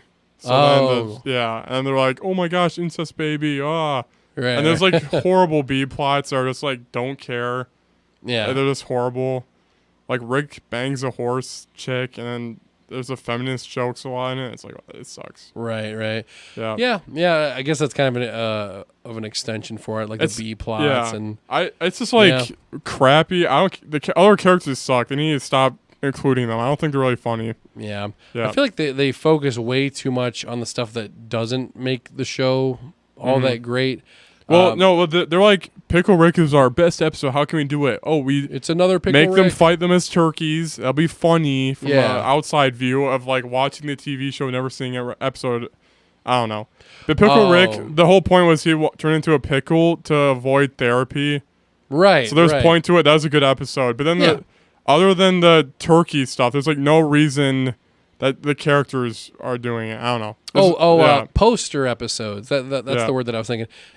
They're basically episodes that are made to be put on like a preview or like a commercial for it. Where it's like Rick and Morty season 5. Then it shows a thing of Turkey Rick. Yeah. Like it's just made for advertisement basically, but it doesn't actually like do anything for the plot. I think like season 4 had like this dragon one where they're high and the dragons do sex a lot. Every time if you link to a dragon, you bang. That one sucked. And there's like a perverted one that's like, I'm in my cave, I'm jacking off, haha. Yeah. It's like those vibes. I'm like, I hate this so much. That's the thing with like dirty humor in general. Is like it has to be clever. Yeah. Like just shock humor in general it just doesn't work. I mean, it works for simple-minded individuals. Like you think of something like Big Mouth, right? It's like haha, penis. That sort of a thing. It doesn't work, at least for those like you and me, unless there's like an actual point to the joke. But when it's just penis, like it's just not. Yeah, it's like middle school jokes. Like who's your audience? Yeah, I think there's like 2 good episodes of the season. The rest are all crap. We can watch the Decoy one after this. It's like really good. Yeah. But, yeah. So no one buy the season if you can avoid it. Right. Yeah. Have you just been buying like the YouTube clip? YouTube. That's what I always do because like I look on Hulu, never updates it until like a year from now. Yeah. Netflix, I don't think ever. Netflix is just garbage. I hate Netflix. HBO Max is usually pretty good. I don't know if they have Rick and Morty though. I don't think. Yeah. And even Adult Swim, they're like, nope, no episodes. It's like, where am I supposed to watch it? Like, yeah, that's pretty hard. Yeah. Anyway, guys, lastly, I beat Nier Reincarnation. Dude, or was it Replicant? Nier Replicant. My bad. Yeah, I was like, I got confused. Reincarnation, the gacha game app. I played a little bit of that. I was like, how did you beat it? Yeah, it's done. Easy. I bought I put $3,000 into it. Got 2P's ass PNG. 2P's ass. Nier Replicant. I beat it, quote unquote. Woo! I think I beat it where I can talk about it now without much spoilers. But I didn't beat it. There's endings, multiple endings. So you did like the first ending. Yeah. And now you got to go through. I think I can basically give my review, and I'll talk more about the Game of the Year discussion. So before you go into your review, let me just make sure I know the point where you're at, because I know that I watched some guy review it. It's okay, like the game ends, but then the next time you play it, it's like different. Yeah, I can give you the whole thing. Go for it. All right, Grant, were you gonna play this game at all? I really do want to. I will spoil the frick out of it at the Game of the Year. Okay. So. Wait. There's for an the invisible big timer. spoilers. There's an invisible timer. Bing. Bing. Well, yeah, okay. Yeah, I can. Yeah, okay. Yeah. I'll avoid the spoilers. Yeah. Wait. Okay. I mean, half the characters I'm not even going to remember, so. Yeah. I'm just trying to think. Spoil it a bit. Just don't give me like the, I don't know. You're also not going to play the it. game. You're not going to play it, I don't think. I mean, yeah, because I got to finish on time. Yeah, go for it. Go wild. Well, spoilers for Nier. Well, spoilers, but also not spoilers, because I'm not going to go hard on it. Yeah. So basically, Nier Reincarnation is a game that was made by Yoko Taro, who made Nier Automata. He's a guy with a crazy mask, right? Yeah. Basically, his whole MO is he's like, I just make games that stories that I think are engaging. So that's his whole MO. He, makes what he likes, which is why he's a cool developer guy. So, Nier Replicant is a sub-sequel. I say sub-sequel because it's kind of weird to the Drakengard series. Yeah. That was on like 360, right? Yeah, or something. Yeah, it's like some old game or whatever. I'm familiar with those, yeah. So I've played them all. Those have alternate endings as well. Yeah. Drakengard 1, I believe, has an alternate ending where it's like a red dragon, right? And a guy riding the dragon. Yep. Basically, the whole story of the Drakengard series is like super sad, alternate endings, crazy stuff, end of the world crap. Yep. And one of the true ending for Drakengard 1, him and his dragon fly through a portal and then come out in this like New York City looking type thing. Huh. And then they start fighting a giant baby on top of this like skyscraper. Mm-hmm. So they're just flying around, and then basically you beat the baby, but there's like ashes and everything falling from the sky, and it's like, wow, that's kind of crazy. Yeah. So that's where Nier Replicant kind of picks up. It's like it cold opens to ashes falling from the sky. It's like the year's 100. Actually, I think it's like 2050 or something. Oh, okay. And it's like the end of the world. Close. It's end of the world, like barren, like ashes falling everywhere. Yeah. Little boy with his sister, she's sick, and he's like, "Oh, I'll give you a cookie. Feel better." And she's like, "I don't want to eat it. I'm a good girl." Like that's. Yeah. She's not a good girl, but she is a very bad girl. Well, I'm trying to summarize the character. Yeah. But then all of a sudden he looks and he sees this book and it's like shaking towards him, and he's like, "I'll grab it." Then he grabs it. The music climaxes, and then he like hordes and hordes of these black figures start attacking him. It's crazy. Huh. Then it skips forward to like 200 years from then. Yep. And then it's all of a sudden like a Legend of Zelda world, medieval swords, all that jazz. It's like basically like Legend of Zelda. That's I can see it. Yep.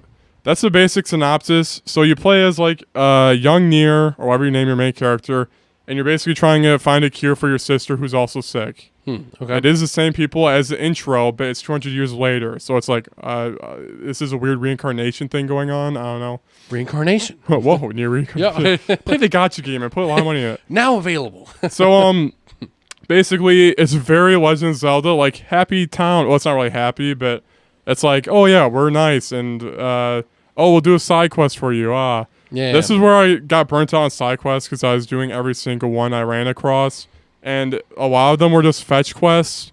Like, there's like 20 fetch quests in this game, and then the only reward is this character called Grimoire Vice, and he just like says a line, and it's really entertaining. Oh. Like, he's like, I wonder why humans need this thing called water. It's so stupid. Having take care of your mortal shell. I don't know. Okay. That's not a line he says, but so that's the reward. You just get like for me at least. Oh. Like, otherwise, it's a reward because you say, oh, this brilliant line from Grimoire Vice for this fetch quest I'm doing. Because otherwise, if that line wasn't there, it would just be total torture. Right. Oh. I don't know if that makes sense to you, but yeah. Like, sometimes like side quests, they can be like the most menial, stupid task. But if your party's bantering, then it's like, all right, this is kind of fun, you know?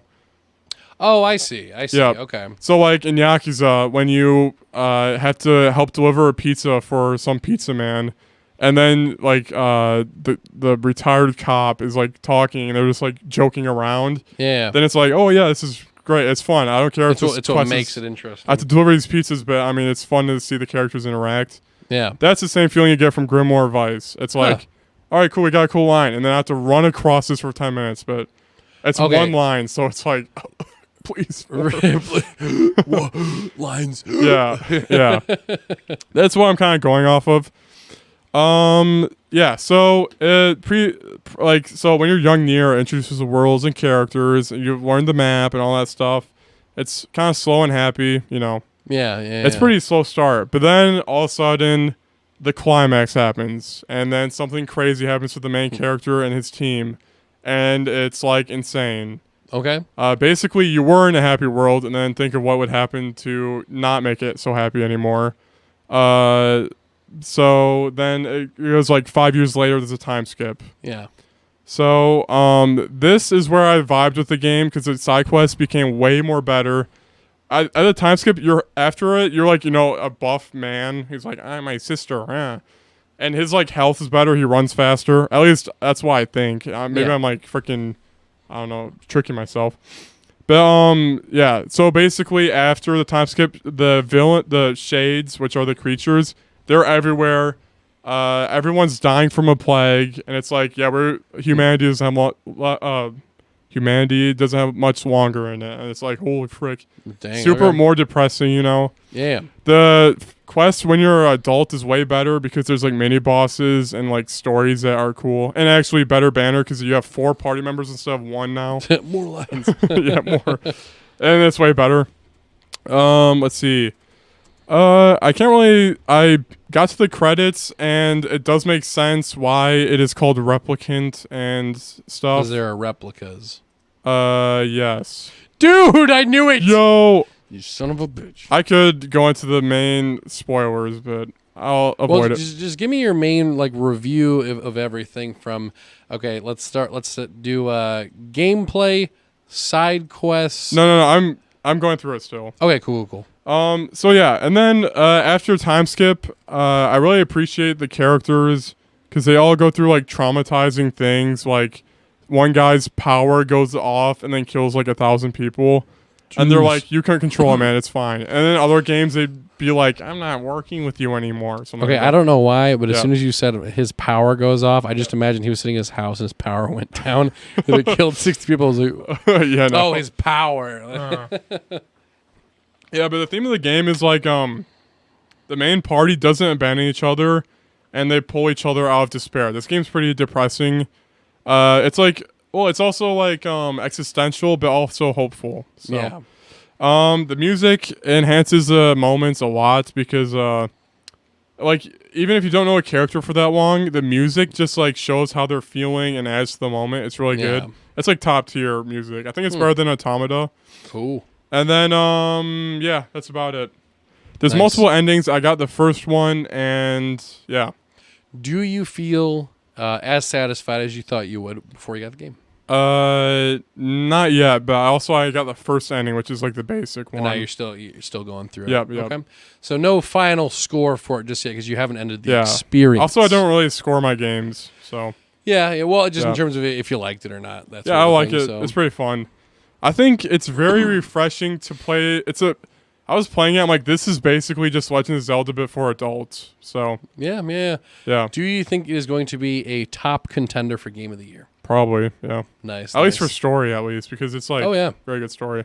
Nice. It's you think it's a medieval world, but then it goes back to the city, kind of. Oh, okay. They're not like, guys, we're in the city. Yeah. They don't do that. Near but- hits New York. But it was Near really goes to fascinating. Manhattan. I talked to like an old man in the library. He's like, a dragon fell from the sky. We all got this disease. I'm like, wow, there's actually Yeah. Automata is way more cryptic in its connection to this game itself.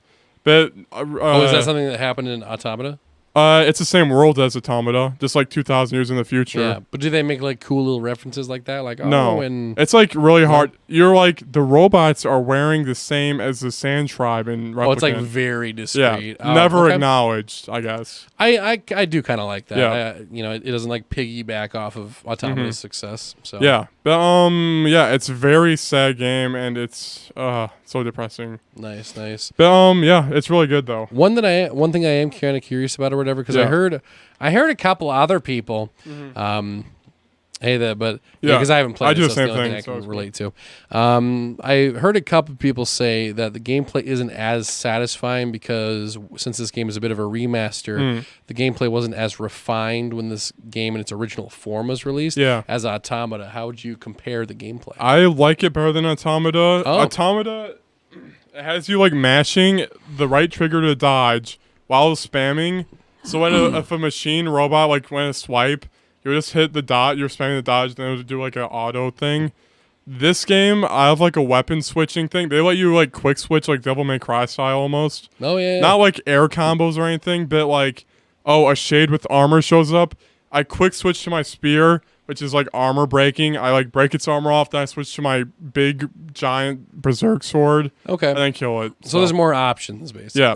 If you quick switch, then yeah, it's basically like that. I like that. I Yeah. like that. Also, Nice, the nice. magic. Yeah. But also, I think the story isn't the craziest. It's more of a character-driven game too. So Okay, so yeah. so if you're really interested and intrigued in the characters, then you'll get really into it. Yep. Yeah, and they're very charming. They're all cool. Nice. The party is like the ultimate like sad squad. They're all just They all bummed have their out. own trauma and they lift themselves up. Yeah, So, yeah. It's like Persona. Yeah, I was actually saying, dude, it's Persona 5, dude. Well, yeah. Everyone's like, we're all pieces of shit. Yeah, that's basically it almost. Yeah. Yeah, that's about it. So, Nice.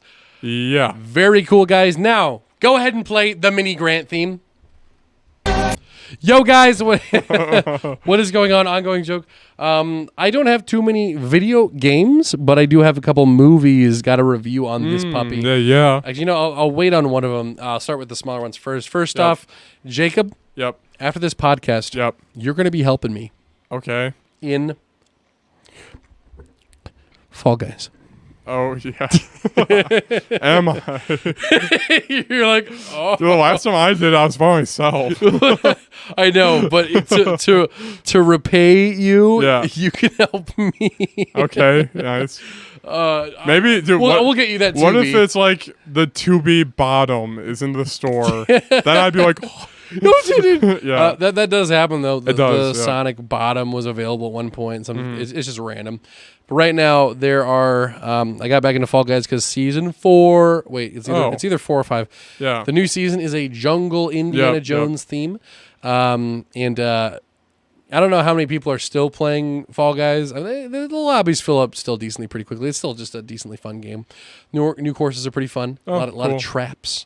But, But look out for traps. yeah. But the way they do these costumes, apparently they did have this with the 2B one, I think, where it's still so funny to think that 2B's in the game. It's pretty good. Her fat ass. But they have this like mission thing, so it's like you don't win 5 crowns, then you get the top or the bottom. It's certain specific things you have to do. So for example, there's a big old bar. It's kind of like a battle pass thing. I can see it, yeah. Yeah, where it's like, oh, if you do 50 dives, then the bar fills up past the first prize, and the first prize is like a nameplate. Okay. The second prize is like jump 200 times. Yeah, stuff like that. Yeah, and I've done all those ones, but the ones that I just cannot win. There's one that's like win squad duos, and what that means squad pull up with me pulling up with the squad. Is it's like you team up with 3 other people. And together you all have to win like together. But the issue is when you're playing online normally, you can't do that because, like, for example, let's say that I'm in squad duos and I win a round. I get first place. We're talking gold, baby. Woo. I could still lose because Pedro in the back decided that because he got hit once, he doesn't want to play anymore, so he quits. And now my placement, because all of our placements are averaged. Yeah. So since I was in first, and then everyone else got 4th, 5th, and then one quit, now our places are like 8th. And then I lose. So, like, I've tried to do it so many times. So we got to get in so I can get that Ratchet and Clank skin, duos. dude. That'd be cool. Yeah, so we actually got to team up. Ratchet and Clank. Is it Ratchet or Clank? Oh, no. So, yeah, it's Ratchet or Clank. Right now, it's just Ratchet. They're doing a bunch of PlayStation skins. Yep. So the first one's Ratchet, then it's Clank. Which one are you going for? Ratchet's the only one that's available right now. Oh, okay. But I mean, are you going to save it for Clank or?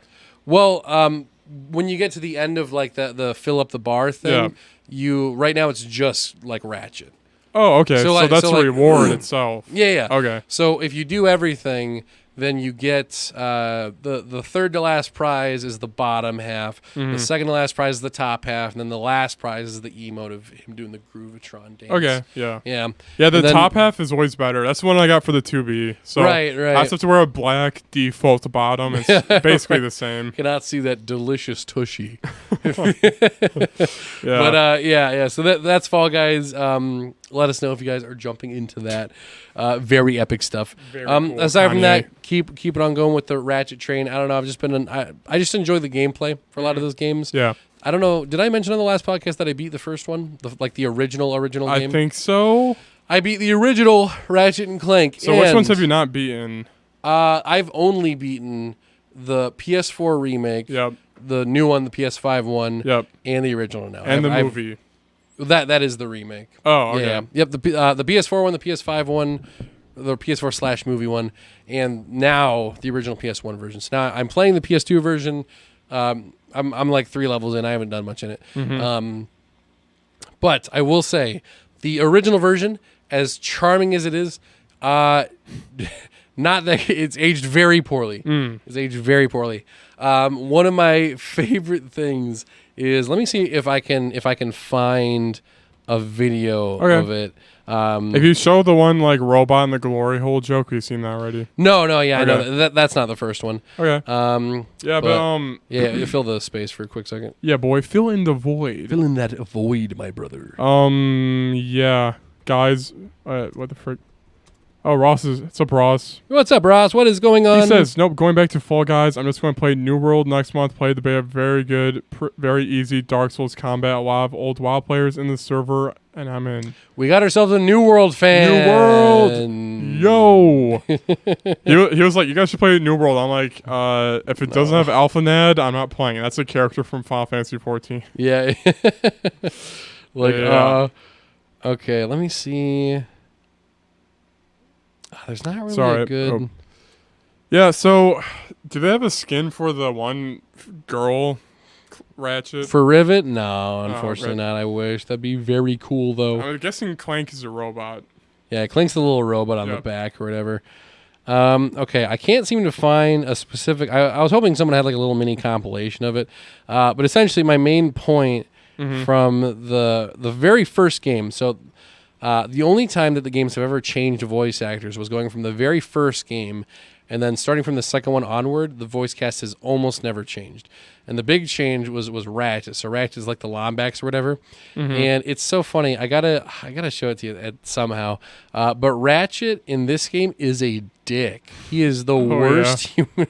He's the worst dude. Oh, I think you mentioned something like that. Yeah, the dude is a dick. It's so weird. Yeah. So like the character development in the new ones. So like for some reason, some people have a problem with their dynamic in the newer games because it's like, oh, they're too nice to each other. They like each other too much. And It's I was like they're friends. yeah, it's like they're friends. Not dysfunctional family. Yeah. Like I don't know, if you and I saved the world like 11 times, I feel like we'd still be pretty good buddies. Like, I feel like if we say the world and then we're like at a saloon and then someone's like, guys, the Banjo brothers are attacking the town, and you're gonna be like, all right, let's go. We're on it. Credits roll. Yep. You son of a bitch. I'm in. You son of a bitch. Our hairy hands clasped together. Yeah. What are you guys doing? But so I investigated that because I was like, okay, the reason that a small group of people say that is because apparently some people like the original dynamic from the OG PS2 game. So when I played that, I was looking out for it, and at first I kind of liked the way where the story was going. Quick little thing. Still the same evil dude. Same evil dude. Yep. It's like returning it's like Crash. Essentially, yeah. So essentially in the first game, the thing that I really liked about the story is the main purpose of the first 4 games that were on PS2 is the idea of consumerism. So for example, you'll go up to this one dude who can upgrade Clank. And like every single person in the game that you have to talk to basically wants money out of you. So like the guy who was like, oh, I can upgrade Clank for money, of course. And then they always complain about it. They're like, bro, money. Then there's like one part where they go up to a computer and they're like, a secret database found for enemy planet. Please insert bolts. And bolts is like the currency. They're like, what? The computer wants money? And like that's the theme throughout like all of it. And the villain in the first game, his whole thing was he originally... He comes out at first with, oh no, my original home planet is died of poison, and we have to find a new planet, so we're making a new planet. And then you find out in the end, he was the one who poisoned his own planet so he could sell real estate for the new planet, and then he was going to fill that one with poison, do the same thing again, so it's kind of a real estate thing. So I really like that, because I was like, that's a good, like, subtle message, I guess. Yeah. Because it doesn't like stick it in your face, but it's enough to make you go like, which I thought was really good. The part of the story that I did not like was honestly just entirely Ratchet's character. He is just awful. So for example, their whole dynamic at first, because they Clank crashes down on Ratchet's planet, then they like have their little hero hijinks, like standard platforming, whatever. Duo. But the part where they have character development is Captain Quark, the green guy or whatever. So he basically tricks them because he's working for the bad guy, so he can get an advertisement spot for the new planet he's making. Like consumerism and all that. And Ratchet finds out, he gets suspicious. So it starts off with Quark being like, "Oh, you guys are going to come into this building, and it's going to be a cool building." And they're like, "Okay." And then Ratchet's suspicious, but Clank goes along with it. Yeah. So Clank in this scene is supposed to be seen as like he's just kind of ignorant about it because he doesn't see that he's a bad guy. Yeah. But Ratchet's suspicious. And then when they get trapped, instantly for the rest of the game, Ratchet is just a jerk to Clank the entire time. So like the first word that he says, because like they fall into this pit, and then Clank falls on top of Ratchet. And he goes, "Get off me, you idiot!" Like for the whole game, like he'll just. Like this is one part where this army guy is like, "Put your hands in the air," and then Clank puts his hands in the air, and Ratchet's like, "You look really stupid with your hands in the air. I hope you get rusted from this rain." And I'm like, "Good Lord!" Oh my gosh! It's not until is it all from just that beginning part, or does Clank constantly mess up? No, it's just that one part. It's the one time he messes up. Yeah. And then he's like sorry about it. He's like, "Oh, I'm sorry. I didn't realize that was going to happen, and I need to look out for that stuff like that more often." And he just constantly calls him an idiot the whole time. And I'm like, I hate this guy. Yeah. But those are the people that are like, I like the original dynamic more than them thanking each other I'm like, I don't know. I like the new one more. Yeah, it's more friendly. Yeah, but other than that, my only main complaint with the original game, so because it is a third-person shooter in the new, starting from the second game going forward, they have a strafing mechanic. If you have guns, you can do this. You can strafe from side to side shooting bullets. Yep. The first game, you could not do this. And it did not have a lock-on system either. So essentially, you'd run into a room with a gun, and there would be a huge like pool of enemies, and you kind of just have to like run and like shoot at the same time. And sometimes you could like shoot behind you for a quick second. But it wasn't it didn't work well enough. And apparently, I looked into it, did a little bit of research, and apparently, like right before the first game came out, they noted that was a problem because shooting just didn't work out that well. Like there are some bullets where if you were close to the enemy, they would kind of home in on them. But there was a big issue with like just the shooting mechanics in general. It works fine enough for what it is. But yeah, no, the strafing works a lot better for it. So the gameplay did not age well. The story did not age well. I'm glad I played through it for the experience. Yeah. But it's definitely my least favorite. Yeah. Of what I've playing played so far. old classical PS1 games, it's good to say I beat that. Right. It's good for the experience of saying like, oh, I finally did it. Like under the belt, that's done. Yeah, exactly. Like I'm not. My younger brother tried getting into because he had nothing to play, and I was like, oh well, you know, the Dissidia franchise. Not Dissidia. Wait, which is that? It Disgaea. Disgaea, the crappy 1 million damage. Yeah. Because he was like, oh, I need a game to play. So we were looking for like, because I don't know, I just like going through, I've mentioned this before, I like going through old like mascot games that I never got the chance to play through when I was a kid. That's what got me into the Ratchet stuff. Yeah. That one just kind of hooked me a little bit more than the other ones. And my little brother was like, oh, I'll play Sly Cooper. And he tried that one, and like I haven't played it, but he hated it. He couldn't stand it. Like there was one jump he was trying to do, and he just couldn't do it. And he was like, the physics were all boggy. But at the same time, he was playing the PlayStation Now version. Frick that. And Jacob, you love PlayStation Now as much as I do. It's the worst thing. That's bad. Personally, I love playing Tekken 7 at 240p. And ranked. I was so close to winning that. God, yeah. With like 10 frames of delay. Freaking love that. The dude's probably playing on his crisp 4K TV, still losing. Freaking bad, man. I count that as a win, if anything. Yeah, it was, yeah. Took a round. Yeah. But yeah, I'm playing the second one right now. Is there total 5?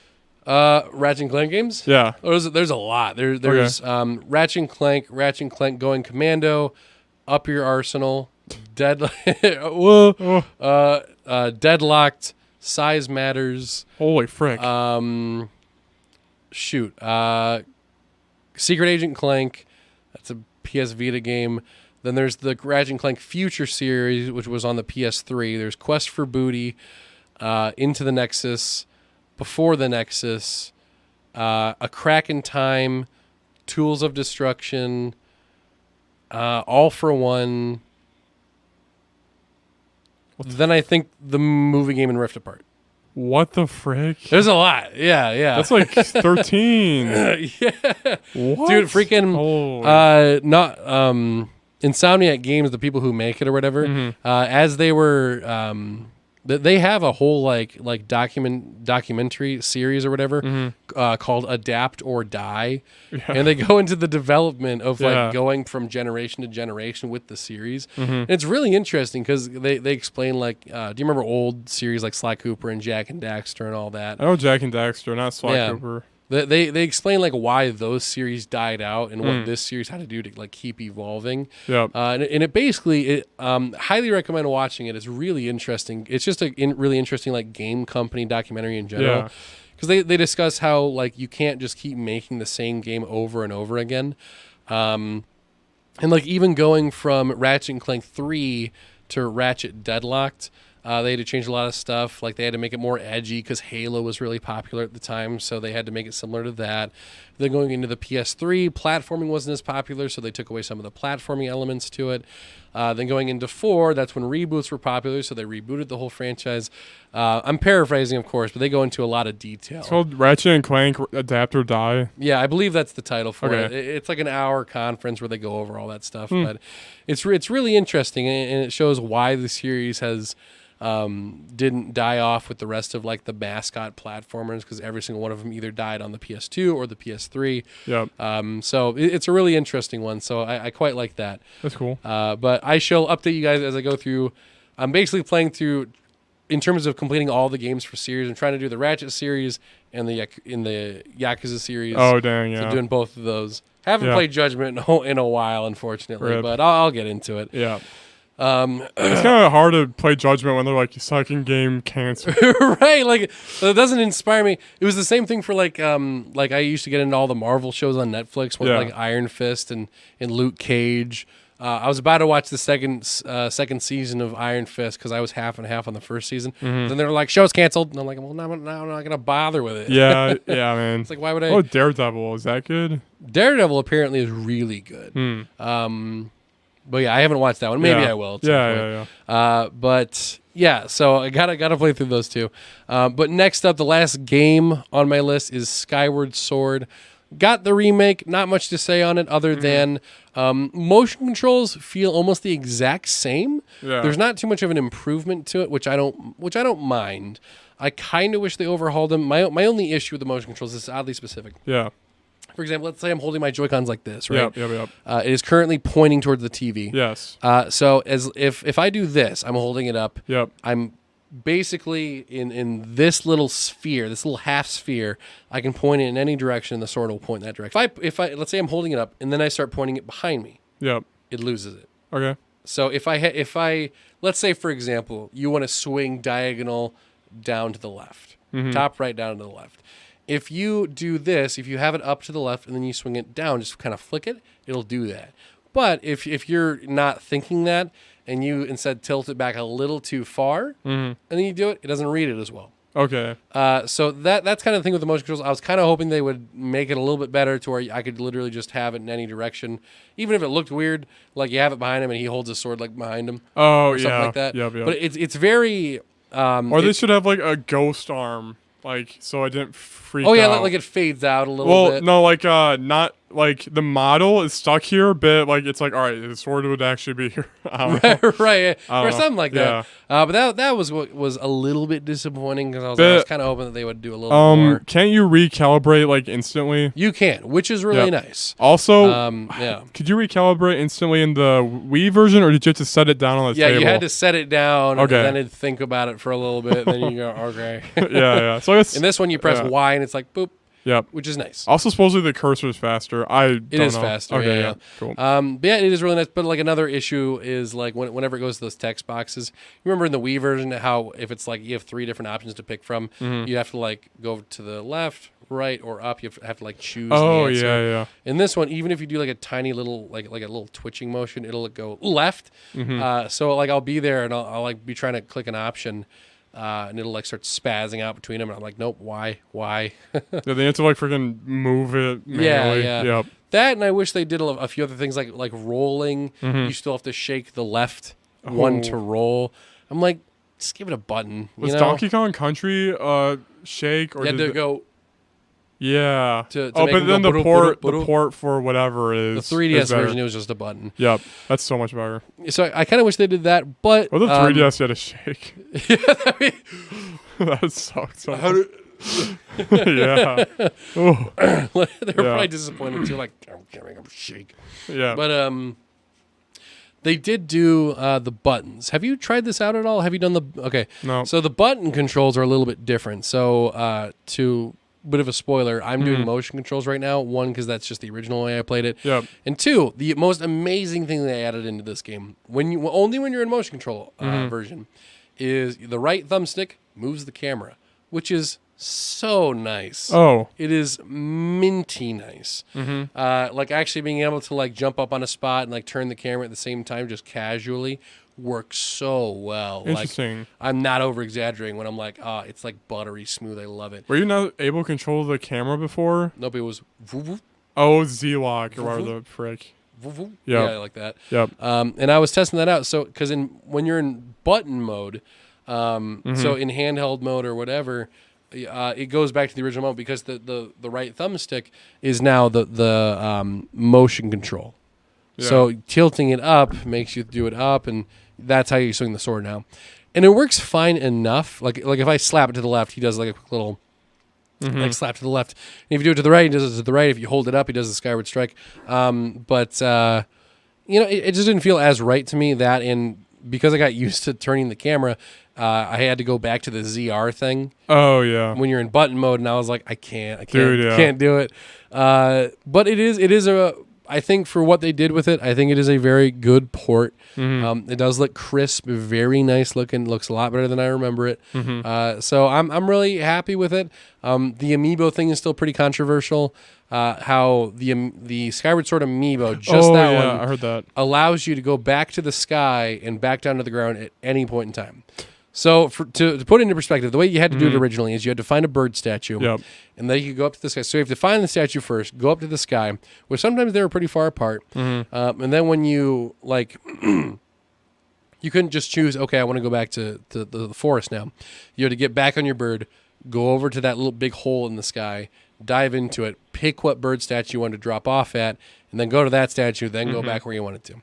So there's a lot of backtracking. So instead of like warp from bird statue to bird statue. Exactly. Oh man. So now like the shrine. I guess they fixed that in Breath of the Wild. Oh yeah. But what this one allows you to do with the amiibo is I can be like I can walk onto some random tree stump, and all of a sudden there's a boss in front of me. I can go oh whoops, and I'll put on the amiibo. It'll suck me back into the sky, and then I can go get an item. And then after I get the item, I don't even have to get back on my bird. I can just slap the amiibo down, and bam, I'm back in front of the boss. Whoa. So it is a very big improvement. And you have the amiibo. I do have the amiibo. I'm like the only one who got the amiibo because they were delayed. Jeez. And like it is very nice. But it is controversial because they locked it behind essentially a $23 paywall. Yep. For me, I am an amiibo collector regardless. So it wasn't like a big deal. I was like, oh, I'm gonna get it anyway, so I don't really care. Yeah. But what is your opinion? What's your take on that? Yeah, that's pretty shyster. Well, it's just an issue with the game. They should make you warp between bird statues. Right. Exactly. Or also, whenever you fall, I never hit the B button to paracloth because it does it automatically. Yeah. That's like, why do I need it? If you press the B button to paracloth, you were a pussy. Yeah. But overall, so far, I haven't gone too far into the game, but it is pretty good so far. It is pretty good. Pretty minted. Wow, I just realized that Ross replied like 50 times in the chat. Sorry, I didn't catch up too much. No, it's cool. We're doing a podcast. Grant's using consumerism wrong. Am I? I mean, in the PS2 version of Ratchet and Clank, it was.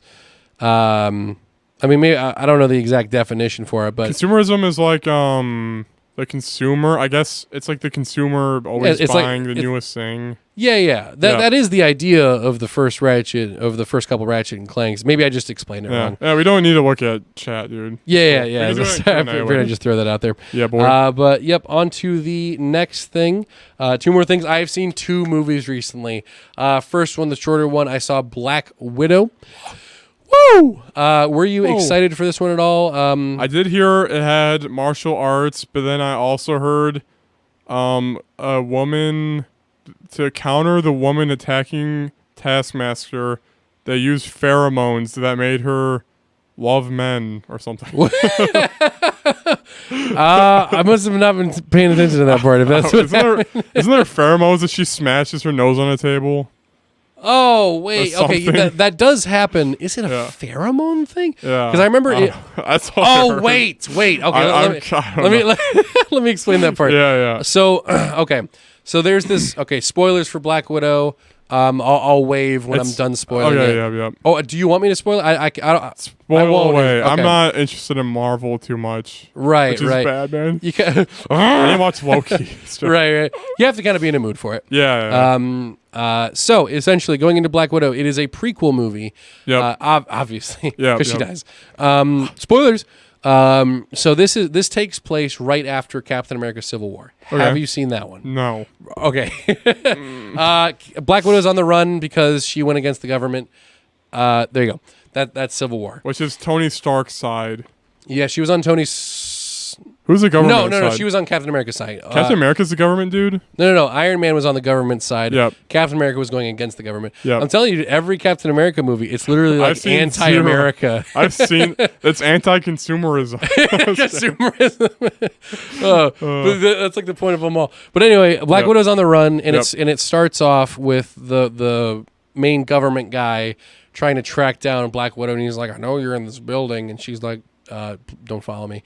And then she like escapes to this one area, and then it shows this backstory where it was Natasha and her sister growing up. Yeah. Yep, it was actually them growing up in Ohio. They were then what you learn later is her fake parents raised them for 3 years, so they never knew their real parents. Yep. Their fake parents raised them for 3 years. Then they delivered them to the Black Widow organization in Russia. In the sky, right? Yeah. Well, I don't think it's in the sky in the beginning. Okay. But essentially, they're given up, and then they go through this really dark montage of these little girls being like beaten and like stabbed with like juices and stuff, and it's like oh. And then it fast forwards to after Civil War, stuff like that, and Natasha's sister sends her this thing that basically says like, "Hey, I'm alive," and then she's mad at Natasha because she never went to go visit her, and then she hates her because she went to go off and be an Avenger while Natasha was like this secret agent.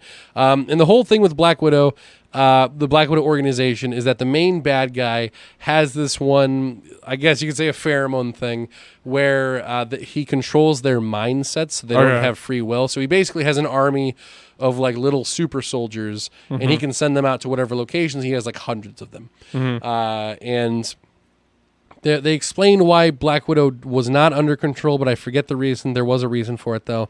But Natasha's sister suddenly went out of it because there's this one specific like gas that allows them to get out of it. So the entire thing is Black Widow and her sister teaming back up, and then they find the mother and the father that raised them for those 3 years. Yep. And then it's her struggling to like still like them because they were like fake parents. Yep. And they gave them up and for like Russian stuff. Yep. So they kind of like have a grudge, obviously. So then fast forward a couple different action scenes later, they're in the Black Widow headquarters.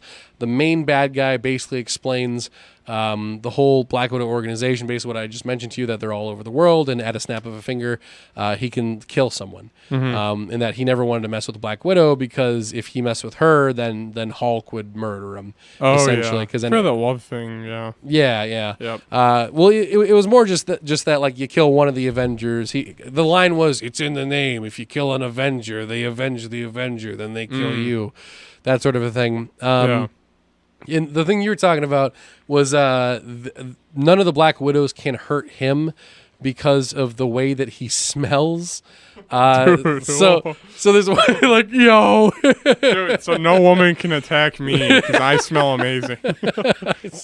I smell like a god. My alpha male pheromones. My massive cock defends me from women. My massive cock.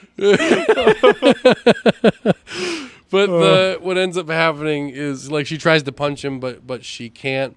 And honestly, one of the cooler scenes in the movie is so the guy gets really mad that Black Widow doesn't like obey him, so he like threatens her with like, "Oh, I can kill anyone. I can kill you if I want." So then he like punches her. Then she's on the floor, but then she just kind of starts laughing. Yeah. And then he keeps like trying to like beat the shit out of her, and she's bleeding like crazy, but she just keeps laughing. And I was like, I don't know, it's kind of cool, I guess, because she's like, your pussy throws, and the guy gets like, Dang. So what she does is then it goes to a flashback where the mother, who was a secret double spy this whole time. Holy Whoa. frick. So she was like working for the Black Widow organization. Yep. I say Black Widow organization. It's called the Red Room. Okay. Red Rum. She basically gives away the secret is that it's the smell thing. And then Black Widow's like, oh, well, I'll just hold my breath. And she's like, oh, it's too powerful for that. You have to break the bridge. And she's like, oh, the bridge, like my nose. So she smacks her head on the table, breaking her nose, which then allows her to beat the shit out of the one guy. So that happens. The father is the Red Guardian. That's the Captain America Russian version. Oh yeah. And they have their own side plots. I'm not going too much into that, but the mother, who is the double agent, ends up blowing up the base that's in the sky. Oh yeah, another side thing. The main Black Widow is Taskmaster. Okay. So he's like Taskmaster's like the main like ultra Black Widow or whatever. Yeah. And then it was controversial. I didn't care. It was that Taskmaster was a girl. Oh yeah. The whole time. Typical like Disney. I have a mask on. It's like, hey, I'm gonna attack you. Oh my gosh! Yeah, like that. Well, the whole thing in this one is the reason Black Widow feels some form of guilt is because when she was a spy, she blew up a building that had the main bad guy's daughter in it. Okay. Like she thought this whole time she was like, oh, I murdered his daughter just to get closer to him. Or something like that, and then it's revealed like, oh, she didn't actually die. She just got really deformed, and now she's Taskmaster. Apparently, it was controversial that it was a girl. I was like, I mean, it's never really been specific. I mean, it's usually been a dude, but I'm like, man, it was kind of forced though because it was supposed to be like, oh, the big reveal, it's a woman. I'm like, oh, okay. But the reveal I was really disappointed by is Taskmaster is actually like really cool in the comics. Yeah. Because it's like for example, if you were to take karate classes for 10 years, oh yeah, and all of a sudden you're really good at karate, and then you do your best move in front of me, bam, I now know how to do that move. Yep, I see your exact limbs and how they move and how they turn. I now know how to do that. Therefore, I can beat you. Yep. That's the entire idea behind it. Yeah, like it's like Tower of God. You can do your move, but I can do it better. Exactly. Yeah. So it makes it like super cool. Yeah. And they do that like once or twice, where like Black Widow will do a move, and then Taskmaster will do the exact same move. And then it's like, oh, but the reveal for how Taskmaster can do that, I hate in superhero movies like this. Everything has to have some sort of a scientific reason. Yeah. Just make Taskmaster that cool. Yeah. Like just say like, oh, that it's just that good. Like, yeah, you know, like she's like a freaking master. Yeah, but it was like, oh, it was the tech in the helmet that like allowed Taskmaster to memorize moves. Yeah, then it's like, why doesn't everybody have a tech helmet? Why not just mass produce the helmet? But yeah, then you're also right. It's not as cool at all. Yeah, right. It's like I'd rather just have it be like really cool. It's like Spider-Man and the Spider-Man. Homecoming, Vulture. He's like, is he supposed to actually have raven wings or vulture wings? Yeah, like vulture wings or whatever. Because it was like, oh, it's the techie version or whatever. It's like, all right. I stole alien tech that made me do a MacGuffin. MacGuffin. Yeah. Yeah, look at me go. I got the MacGuffin to make me do the thing. Right. Yeah. That's a good example of it too. Yeah. And eventually the one gas that makes them not be slaves anymore happens to all the Black Widows around the world. All the Black Widows are saved now. They have free will. Are they Black Widows because they can't marry? No.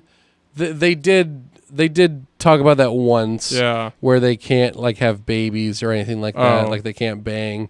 Because that was part of the they probably took out the reproductive organ or whatever. I think that's what it was. Yeah. Because they mentioned it at one point in the movie, I think. But yeah, that happens. Oh gosh. Yeah. It's like, oh no, the one thing women do. Their one use. That's what they all enjoy doing most. I forgot about that. No.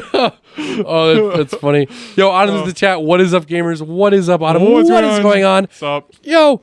But yeah, movie ends with the building in the sky blowing up, and there is a pretty cool action scene where it's a little unrealistic, but whatever. I'm picky with my what's Yeah, realistic it's stuff. cool. It's cool. Yeah, but like as pieces of glass are floating, I are heard about going this scene down too. to the land. It's in the preview too. Yep. Black Widow's like flipping between Preview them. final scene of the movie. Yeah, it's literally the final scene. Yeah, like there's one part where they're like, oh, "Did Taskmaster die?" And I'm like, "Well, their scene hasn't popped up yet from the preview, so no." Oh yeah. And they're like flipping around, attacking each other, and it's pretty cool. Mm-hmm. Then the father, the mother, and the two sisters end up getting saved. They land. Then the Black Widows team up, and then they bring Taskmaster with them to create their own little superhero force or whatever.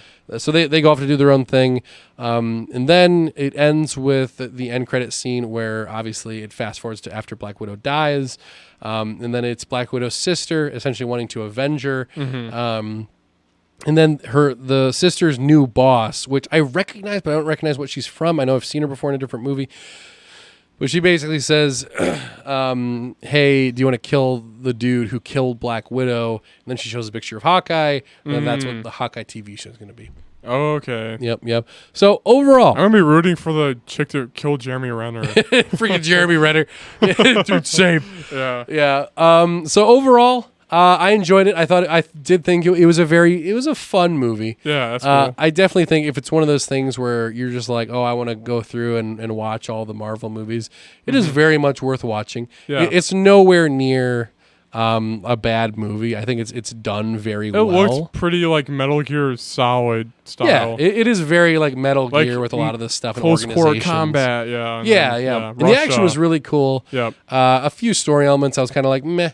But honestly, my biggest gripe with it is I knew it was going to be my gripe from the beginning. Is she dead? She's dead already? Because she's already dead. Yeah. So it's one of those things where it's like, as cool as the movie is, and it sets up really good characters. Like I didn't mention a bunch, but the Red Guardian, the Russian dad, that's like the red version of Captain America. He's really funny. He was just a really good character in general. Like he had like a soft side to him, but he's also like really tough. Yeah. It sets up really good characters. Also, that Natasha's sister. I just picture the Red Guardian as Zangief from Street Fighter. That is almost exactly what he looks like. Go ahead and look up Red Guardian real quick. Okay. Yeah. But yeah, it's definitely worth watching. But it does take a little bit of air out of the balloon, just because you know what's going to happen. So it's not like Black Widow 2. I mean, I guess they could. It would just be another prequel, but a sequel to that movie, I guess. But well, actually, no, because at the end of the Black Widow movie. It kind of looks like Zangief, right? Yeah, it's pretty close. Yeah. Yep. So yeah, like he's a pretty good character. Yep. But and the whole time he keeps talking about how he wants to fight Captain America and stuff like that. But Okay, cool. He's a pretty good character. Yeah. But yeah, definitely, I thought it was pretty good. It definitely worth a watch if you're interested in it. Spoilers are over. Autumn joined halfway through, though. Yep. Well, Autumn watched it with me. Oh, hey. Never mind. Yeah. Yep. Of course, I did have to spoil Black Widow's death to Autumn. Yeah. Because we hadn't gotten that far yet Like, listen, in our rewatch. You might cry, but she dies. She's dead already. Like, right. Like, don't tell anyone.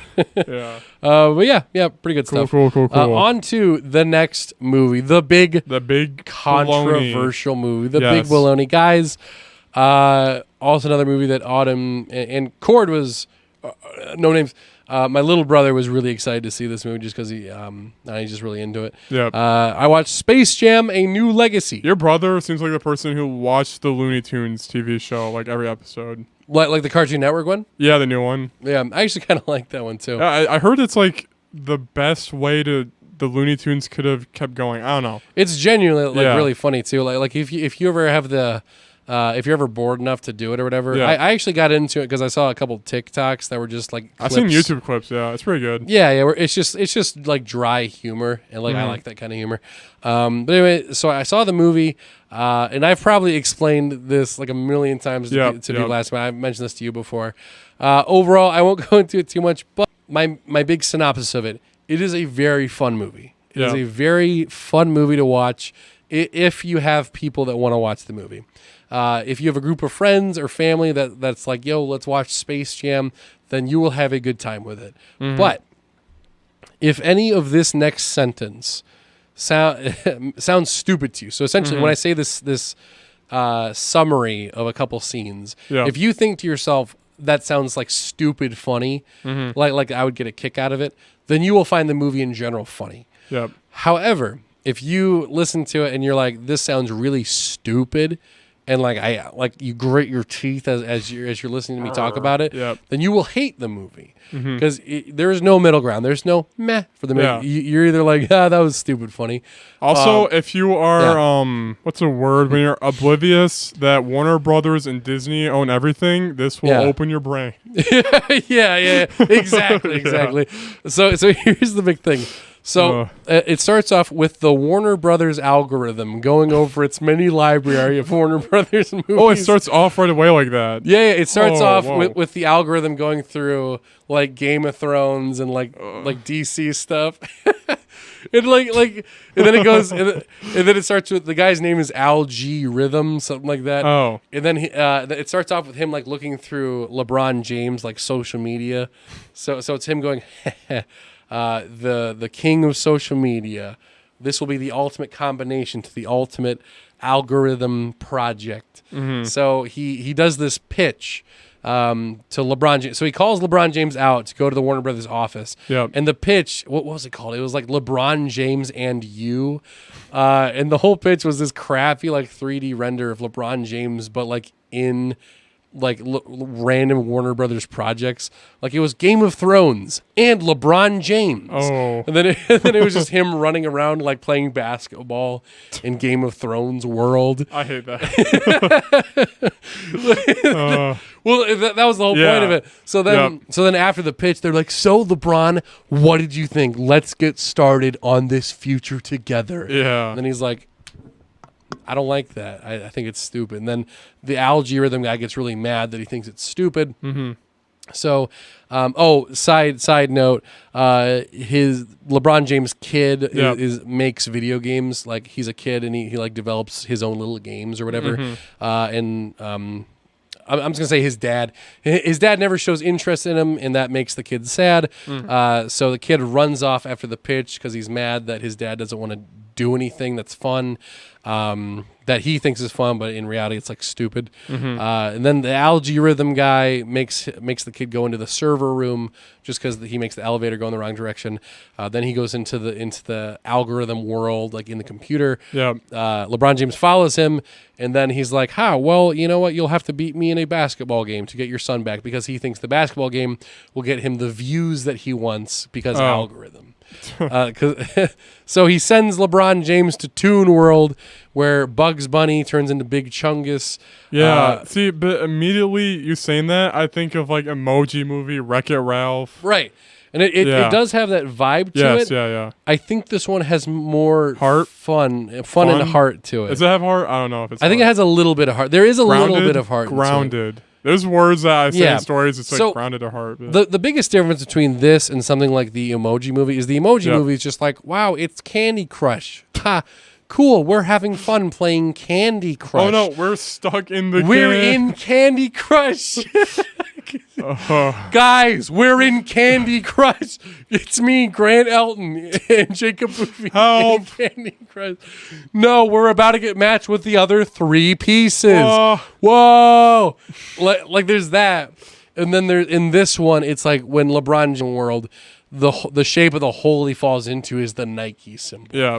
He like... and like I was comparing that to something that would be cringy. Yeah. Because if I see watching that, there's like two reactions. Yeah. Actually, three. There's my reaction where I go like this. Like maybe I laughed in the inside, maybe I didn't. Then there's oh my gosh, this movie. Are you kidding? Talk about product placement. And then there's also like, that's so stupid. It's like, that's the other reaction. Right? Am I right? Yeah, 100%. 100%. I guess the other one it would be you going, Nike! and like the whole thing. The only point there was one scene I was very half and half with. So the reason that Bugs Bunny turns into Big Chungus for 2 seconds is because he's really lonely because he's the only one on Toon World. And he's like, oh, where'd all your friends go? And he's like, oh, the algorithm told them to go to other places because Toon World was useless because they haven't been popular for a while. Yeah. Which makes sense with algorithm, I guess. When did 'cause it's Looney Tunes Cartoon Network show up then?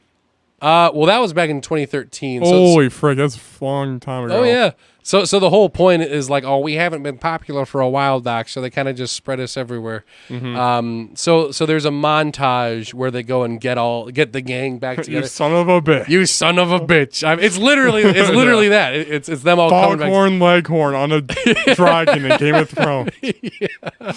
That's what it is. So the reason that I like the scene is because like there are a few clever jokes in it. Yeah. But the reason I'm kind of like iffy with the scene is because it out of everything in the movie, it is by far the most like Warner Brothers patting themselves on the back scene. Because they steal Marvin the Martian's ship. Because they it's kind of a funny callback joke. Because LeBron's like, how are we gonna go get all the other Looney Tunes? And then Bugs Bunny takes a Planet Earth sign and puts it in the ground. And then I'm assuming you've seen the original one. Then he shows up and goes, "This is Mars." And then he, puts his sign down. Yeah. They steal his ship, and then they go to all the Warner Brothers worlds, and then it's a whole bunch of, Rick and Morty show up, and they have the Tasmanian Devil. And they're like, we're done experimenting with it. Yeah. Bye. And then Foghorn Leghorn is in Game of Thrones. And it says winter is coming while riding a dragon. I say winter is coming.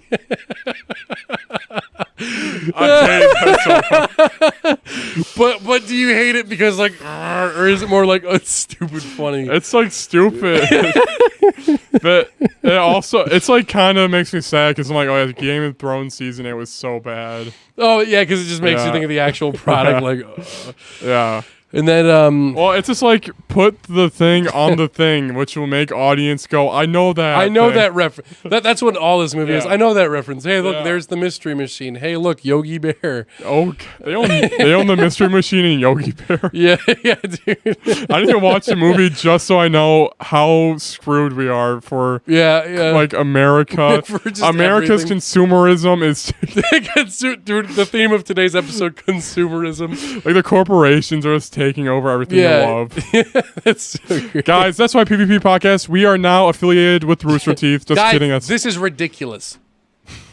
Good thing I have this Mountain Dew Rise Energy to get me through the day. Igloo bottle.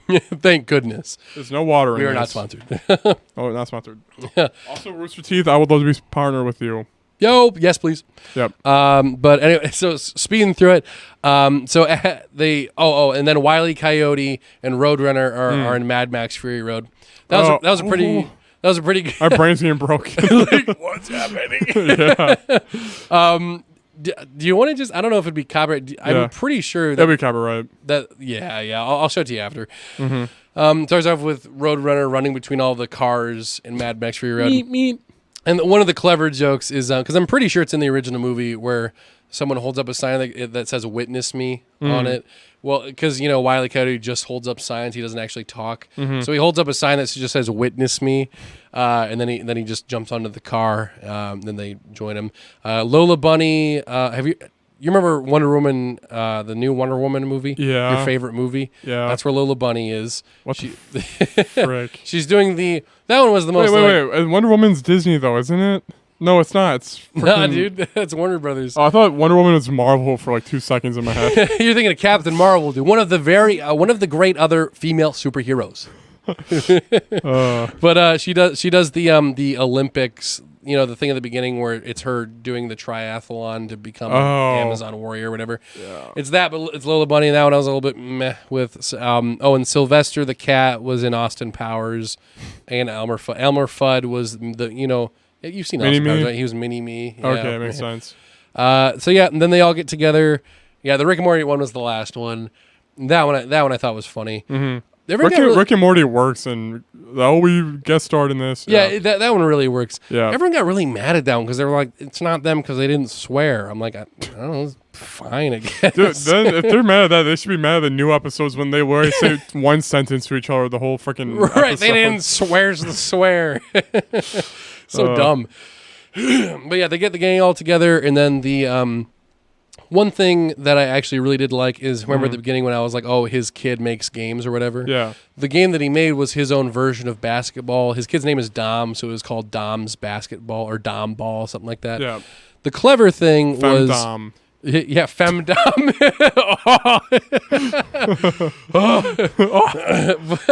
But the clever thing was LeBron James was like, all right, we'll just play basketball. Do not be loony. We will just play basketball my way. And they try to do it his way. But the algorithm basically makes Dom's game like the game that they play. So it's not normal basketball. And this ain't your mama's basketball. So they make it like his kid's version of the game. Yeah. And LeBron James doesn't know how to play it, so that's why they lose at first because he refuses to go to do something that he doesn't know. And then when he finally embraces what his son does, he gets better at the game.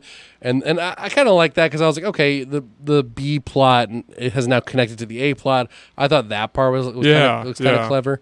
By the way, is his son like in the other team? Like, yeah, Dad, or is he like, help? I'm trapped. God, no, I would have hated that. No, he works. The very first beginning minutes of the game. Yeah, it's him versus his dad. Okay, so he's like on the other team almost. Yeah, he's like on the court. He's like the main, he's like the enemy guy. Yeah. There's one part where Algorithm's like, he's like, all right, you can make your stats now, Dom, and all of his stats pop up, and he's like 75% speed, 60% jump, and then he's like, power it up.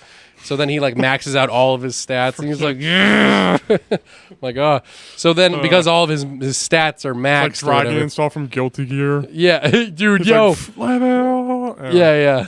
Anyway. So like the first thing he does is he like launches into the air, and he's like, what the frick? Then he learns that he has to be loony to win the game and win his son's heart. Meanwhile, all the Warner Brothers characters show up and they watch the game, including Among Us.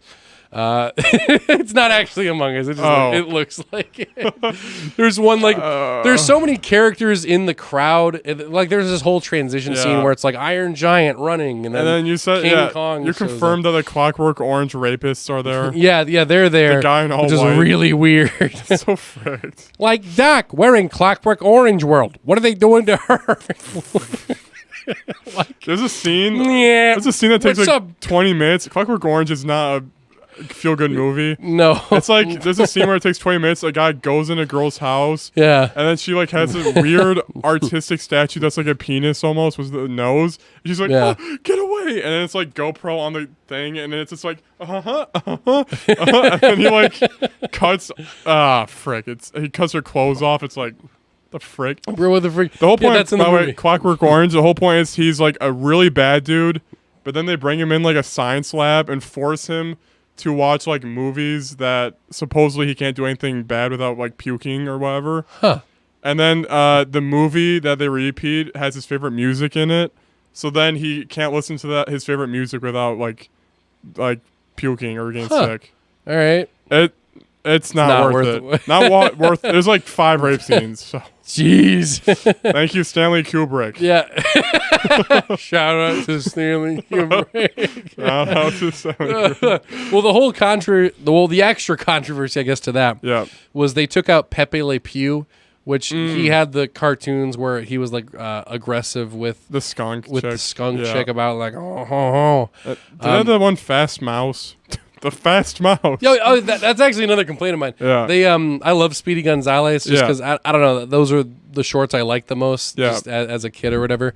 And he shows up for like 2 scenes. There's the one where it's in the montage where he's getting back together with the other Looney Tunes. And he's in the Matrix. Dude, he's my favorite because I'm naturally attracted to fast characters like Sonic. He's very much close to his relative is Sonic. His rodent friend. His rodent friend. They're like cousins. There's a cool scene where he's like in the Matrix or whatever, and he goes arriba, arriba, andale, andale, as he's like dodging bullets or whatever. Dude, they probably do the badass grandma thing like 10 times, right? Yeah, that's a big theme. Is that she's grandma's cool, but like it was so dumb because like whenever they needed, so obviously, 30 minutes of the movie pretty much was just basketball and them doing like whatever stuff. Whenever they needed like a fast thing, they always used Roadrunner. Speedy Gonzalez, I don't think was literally ever used. They show him at one point on the bench sitting there, but he's never used. He just sits there. I'm like, why'd you even put him in the movie? Yeah, man. My favorite. See, what's weird is like Looney Tunes. Our dad was a fan. He got like a whole bunch of DVD box sets. Yeah. Like Speedy Gonzalez is like one cartoon once. Like Marvin the Martian and Tasmanian the Devil are like in 2 each. Right, it's right. Like never, it's like never there. Yeah. Like there's only one that I can remember, like classic Looney Tunes wise, where there's like a fence and he has to like get the cheese. Yep, and that's it. Yeah, I think that's like right. the That's one. like that's it. Yeah, that's the only one. Yeah. And then in the Looney Tunes show, he owns a pizzeria, but it's like they didn't like do anything with him, and I was like, bro, what the frick? Yeah, but Roadrunner has like 20 episodes of the original, so it's like yeah. So it's like I guess I get why they did that. Also, Lola but Bunny, still. is she only in Space Jam? She got like made? Yeah, well, she originated from the first Space Jam. Yep. There is actually another joke that I like now that I think about it. Because like when it. Well, Lola Bunny, did you get redubbed and your actor got fired? She goes, "What are you talking about, Bugs?" But during the montage, Bugs Bunny is like, "Lola, think about it.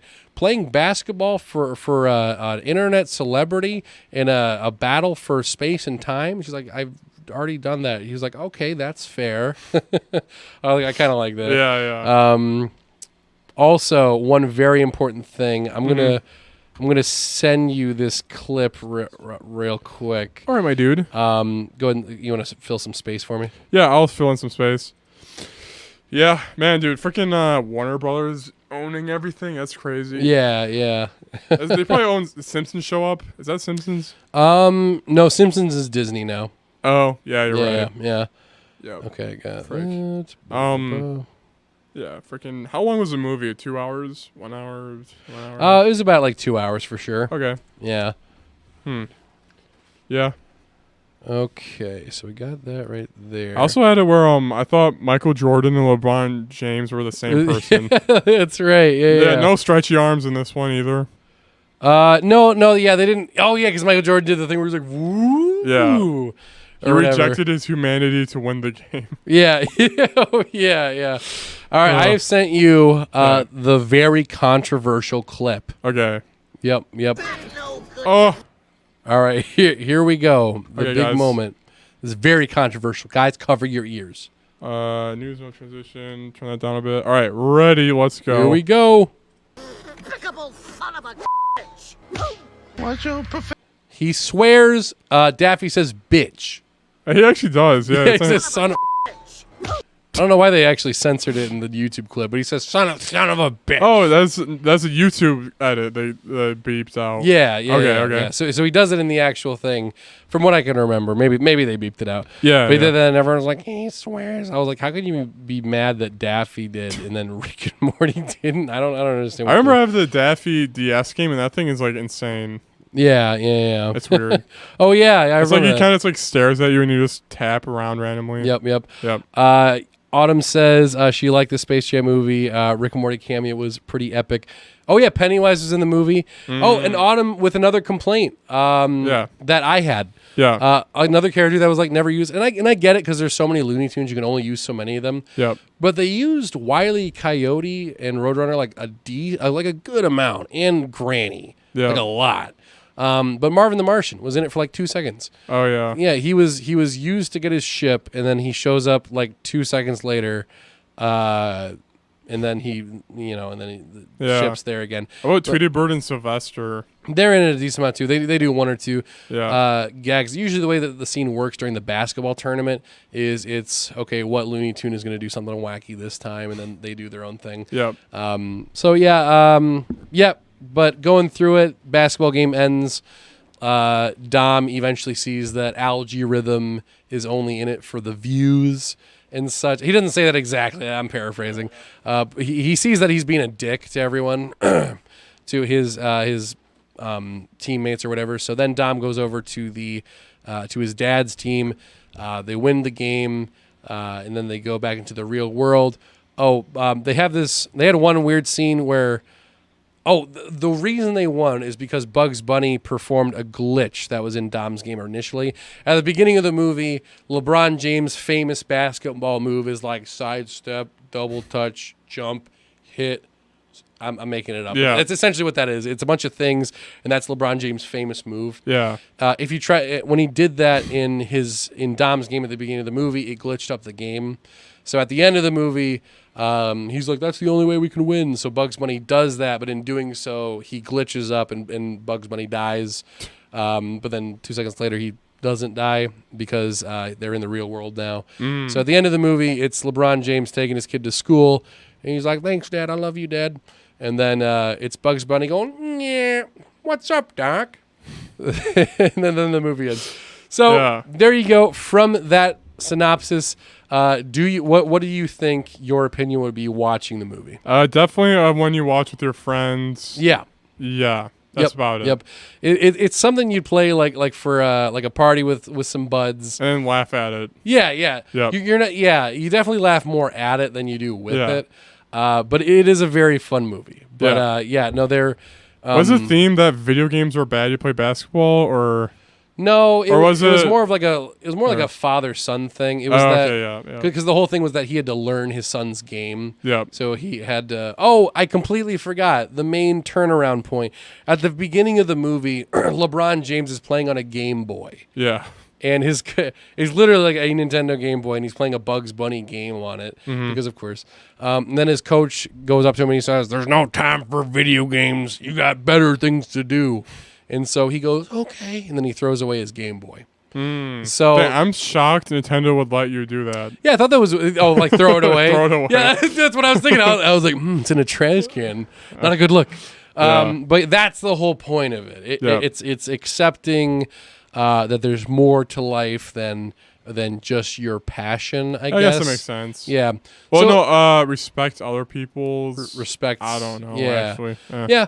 But yeah, like I said, not bad. Cool. Ross says then his son went on to be a bad mumble rapper like Will Smith. I did not know that. Apparently he mumble raps. Nice. I wonder if Dom was actually. I wonder if that actually was as a kid. I don't know. Maybe that was like a younger actor or something. Game on. I am in the game on. I am gonna kill the basketball, and you are Looney Tune. And Bugs Bunny is my friend. I am not okay. Help me, please. Hey, this is the rap section in the middle of the song. This is I'm your guest star featuring. Yo, they just wanted me so they could put my name on the box. This will by default sell more copies, but ruin the song. That was Little Grant. Thank you very much. It's always little something. Life. Wait. Okay, one last thing for the movie. The only other joke, one of the only other jokes that I genuinely thought was funny was Sylvester comes in. He's like, guys, I found Michael Jordan from the original Space. He didn't say original Space Jam. He just says, I found Michael Jordan. Yeah. And they go, really? I can smell his manhood. And then it has this slow panning shot. Let's say that. I can smell his manhood. Something like that. I'm paraphrasing. Yeah. But then it has the original music start playing from the original movie. And then it slowly shows this silhouette coming. I don't know if you've seen this clip. No. But then the guy comes in, and it's Michael B. Jordan, who's an actor. Yeah. And then they're like, that's Michael B. Jordan. And then as the camera, because Daffy Duck is the coach of the team, the funniest joke, because Michael B. Jordan's like, oh, okay, this cat just told me to come in here. I'm going to leave now. The only other joke where I laughed out loud at is as it zooms out, you can see Daffy Duck writing on his coach notepad, and he just says "Trade Sylvester," and I'm like, that's a funny basketball joke, because when you have bad players, you trade them. Yeah, freaking. I'm like, that's pretty good. Yeah. Overall, very fun movie. Very cool. If you ever want to watch it, somebody will watch it with you. But that is about it for my long review of Space Jam and all the movies I've watched. So here we go. I think that's about it. That's about it for my stuff. Sicko mode. Now we have one more special weekend thing. Let's see this weekend team attack. The team attack epic episode is now a win. We are in the team attack. Yo, what is? Is that Strive? Grant, boost up! Quick! We have to get to the energy core before it closes!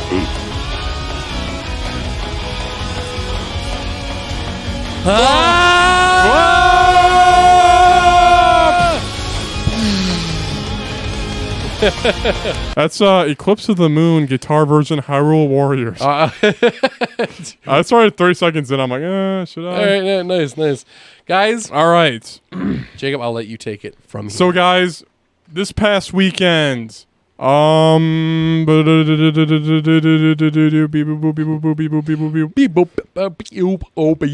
this past weekend, we went up north with the boys. Ross will see this. Well, Jacob, take it from here. Yeah, we went up north to oh, gosh. I'm just going to stay quiet. Anyway, we went up north with our boys, our squad, you know. The main squad. Last year, it got a little iffy, so then we did like more concentrated into the veins. More concentrated with Grant. Different vitamins this time. I'm closing out. Don't say anything, Grant. I won't. Okay. Anyway, we did a cabin trip. It was really fun. Yo, very fun. I haven't been on vacation personally in a little bit, about a year and a half from now. Last time I was on vacation, as some of you guys know, I went to Disney World about a year and a half ago with some other boys. And it was pretty fun, but very exhausting. So this was a well-needed trip. Dude, that was awesome. On the trip, we did a day when we're like, oh, let's do this. And we just did nothing for the whole day. That was awesome. It was like, are you talking about the last day? Yeah, the last day. Yeah, where it was like, we're going to go tubing or stuff. But we just kind of chill and talk. Which honestly, big tip for you vacationers out there. Yeah. Make sure when you go on a vacation that you have a day where it is just doing nothing. Because those are some of the best days. Because when I went to Disney World, I was so stressed by the end of it because, you know, like you're doing everything's scheduled. Because we had like every day it was like, okay, we're going here at this time. We got to go at this ride. Then it's going to be 9 p.m. Got to get on this bus. This bus will take us to here. We got to go to bed right away, wake up in the morning, go to this bus. And then that was like the whole week. And like the stuff we were doing was very fun. And I very much enjoyed it. Wouldn't take it away for any reason. But by the end of it, when I got back, one of my buddies was like, do you want to go to the zoo? Like the next day, I was like, no, I don't want to see you for a month. Like, yeah, dude. I was like, I've spent enough time looking at you guys. Yep. But yeah, just having those days is so nice. And dude. Yeah, very fun. Yeah, it was fun. Basically, we went up to north of the cabin. We rode bikes around, and then at night it got insane because I got high, which I never had done before. Jacob Bouvie. Oh, did Mason send you the video at all? Yeah. It's map. Can you show that? Ooh, I don't know if it's on my phone. Oh, yeah. I guess we don't have to. Guys, follow our... Do you want to post it or do you not want to post it? Don't post it. Okay.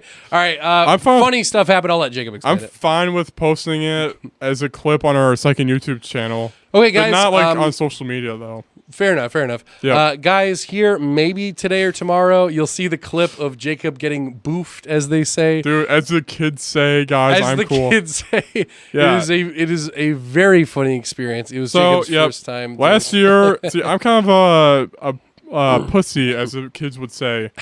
Last year, I was like, went in my mouth, how funny. Yeah. And then this year, I'm like, all right, I'll actually give it a try. And then, like, basically, you can't concentrate. My body was moving by itself. Yep. It hit me really hard. Grant is not a friend. Grant is no longer my friend. Well, Grant was a blast to have with, but for some reason, my high mind got not triggered, but Grant was like pushing buttons like so well. Like for example, so I didn't do any of it realistically. I was more of a I'm more of an alcoholic. But anyway, so like as Jacob's first like, this feels weird.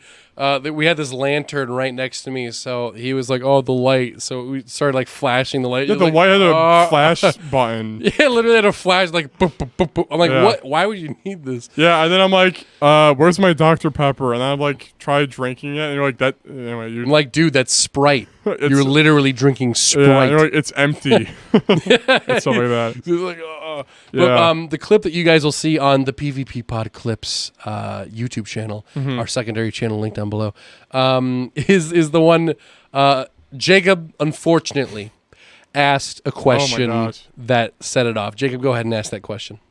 Or what was the question? I don't remember, dude. Oh, yeah. I don't know. I was about to leave Jacob alone. I was about to go inside. Yeah, weren't you leaving in Jory and you start talking about like Pac-Man? Oh yeah, because Jory asked. He started asking about Pac-Man. He was like, "Oh, have you guys played Pac-Man World?" And then I responded with, I was like, "Oh yeah, I played Pac-Man World." I'm like, I played Miss Pac-Man or something. Yeah. And then you saying Miss Pac-Man, I used to have one of those. By the way, me being high, it was basically like me going like. Yeah. And I'm like, I covered my eyes a lot, and then I would like be in and out of conversations. I think. Exactly. That's what I remember at least. Yeah. So what happened was, so because you said Miss Pac-Man, I instantly thought of, I had an old TV arcade stick. I hate this already. Stop I had an old TV arcade stick. Jacob. And on that arcade stick, there was a legendary game along with Miss Pac-Man. There was a game called Mappy. Mappy, you see, Jacob, is a cop. Mappy is a mouse cop. Yeah. Who basically has to take items from a house. Do you want me to tell you what it is? Yeah. Mappy is a mouse cop that has a wife, no kids. No kids! And then, that's all I remember. Yeah. So as Jacob was high, I was like shouting things at him about Mappy because no one knows who Mappy is. Yeah. It like genuinely, and I've thought about this before. This wasn't just like a sudden thing, because like it's so frustrating. Because no matter who I talk to, whether it was when I worked at GameStop or whenever, no human being alive remember who Mappy is. No one remembers Mappy. Yeah, because it sucks. No, it doesn't. It was brilliant. It was beautiful, and I was like, oh yeah. Also, Mappy shows up in Pac-Man's Up special or Taunt. Yeah. But only in the Wii U version, apparently. Interesting. Yeah. You can Google that later. They changed the taunts in the Switch version to be like they're like new Namco games are now 8-bit. Like, that's boring. Yep. But anyway, because I was like, bro, no one knows who Mappy is. And it frustrated me, so I was explaining it to Jacob. I was like, "This is Mappy. Mappy's a cop. The cop is a mouse." You were explaining to me. I didn't know what the frick was happening. The whole time, Jacob was like, This is exactly what you look like." You're like, no, wait. Act like you're yet. Let's recreate the video. Okay, all right. This is Mappy. Mappy's a cop. The cop has a wife. He doesn't have kids. Look, he was an arcade machine. He was on the original arcade alongside Pac-Man. He was a cop. For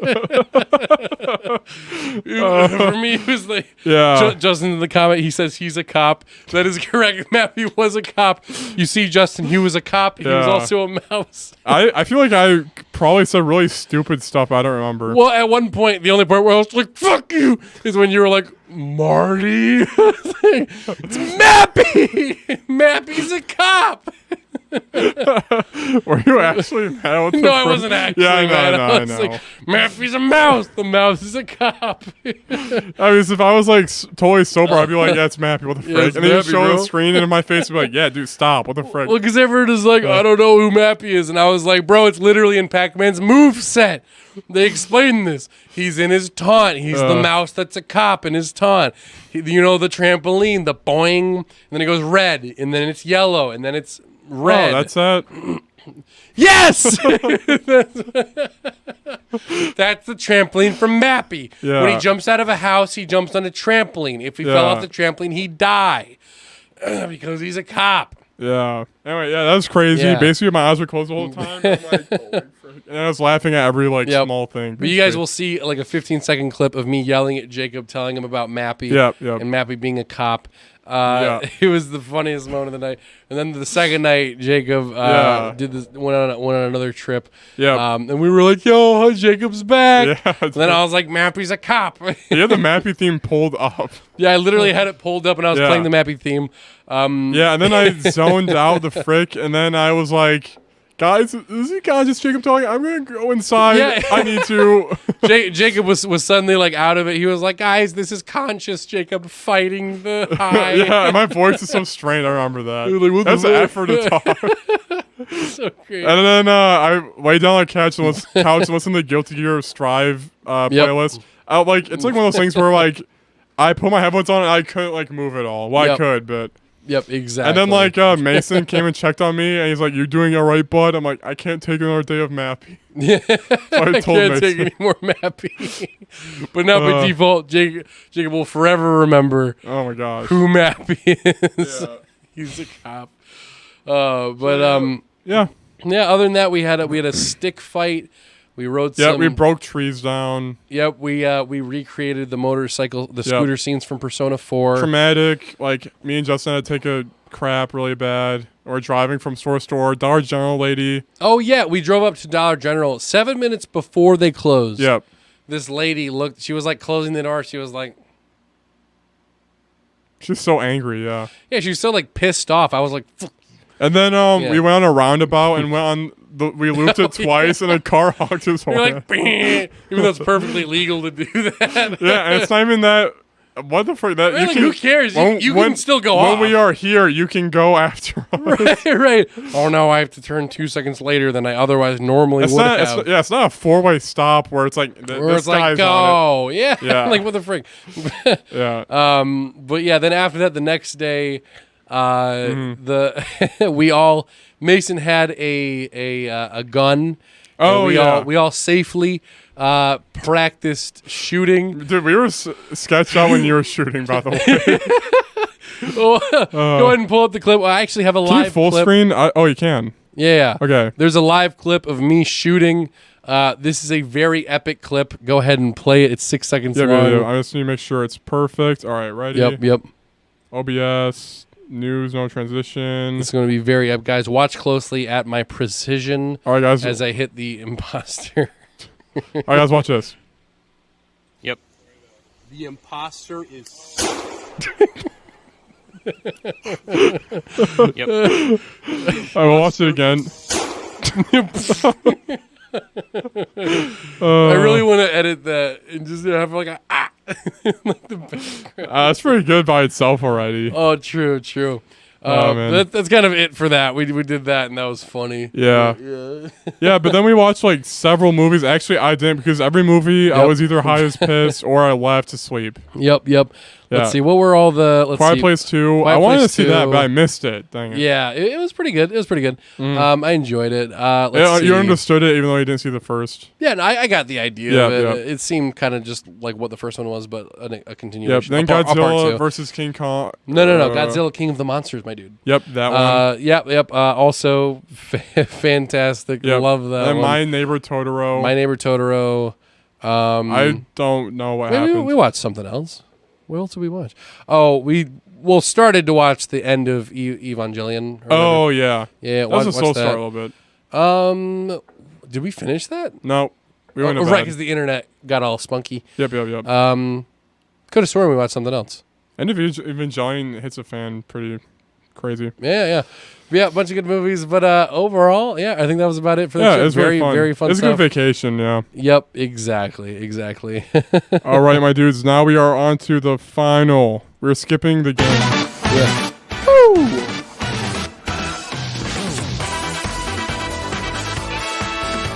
Q&A. Q&A.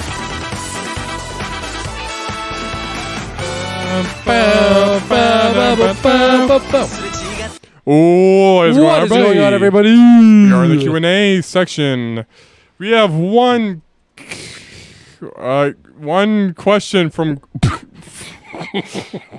Krusty Clit. Ask what our favorite type of acid is. Go ahead. Like acid, a vat of acid, like that kind of acid. I thought the question was Krusty Clit asked what type of acid this is, and there's like no picture. It's like an exam question. Okay. Wow. My favorite is stomach acid, personally. Yeah, that's pretty good. Now, actually, go ahead and answer that I first. It's acid reflux. Now, there's another secret question that I actually just forgot to write down from the email that we got. Yes.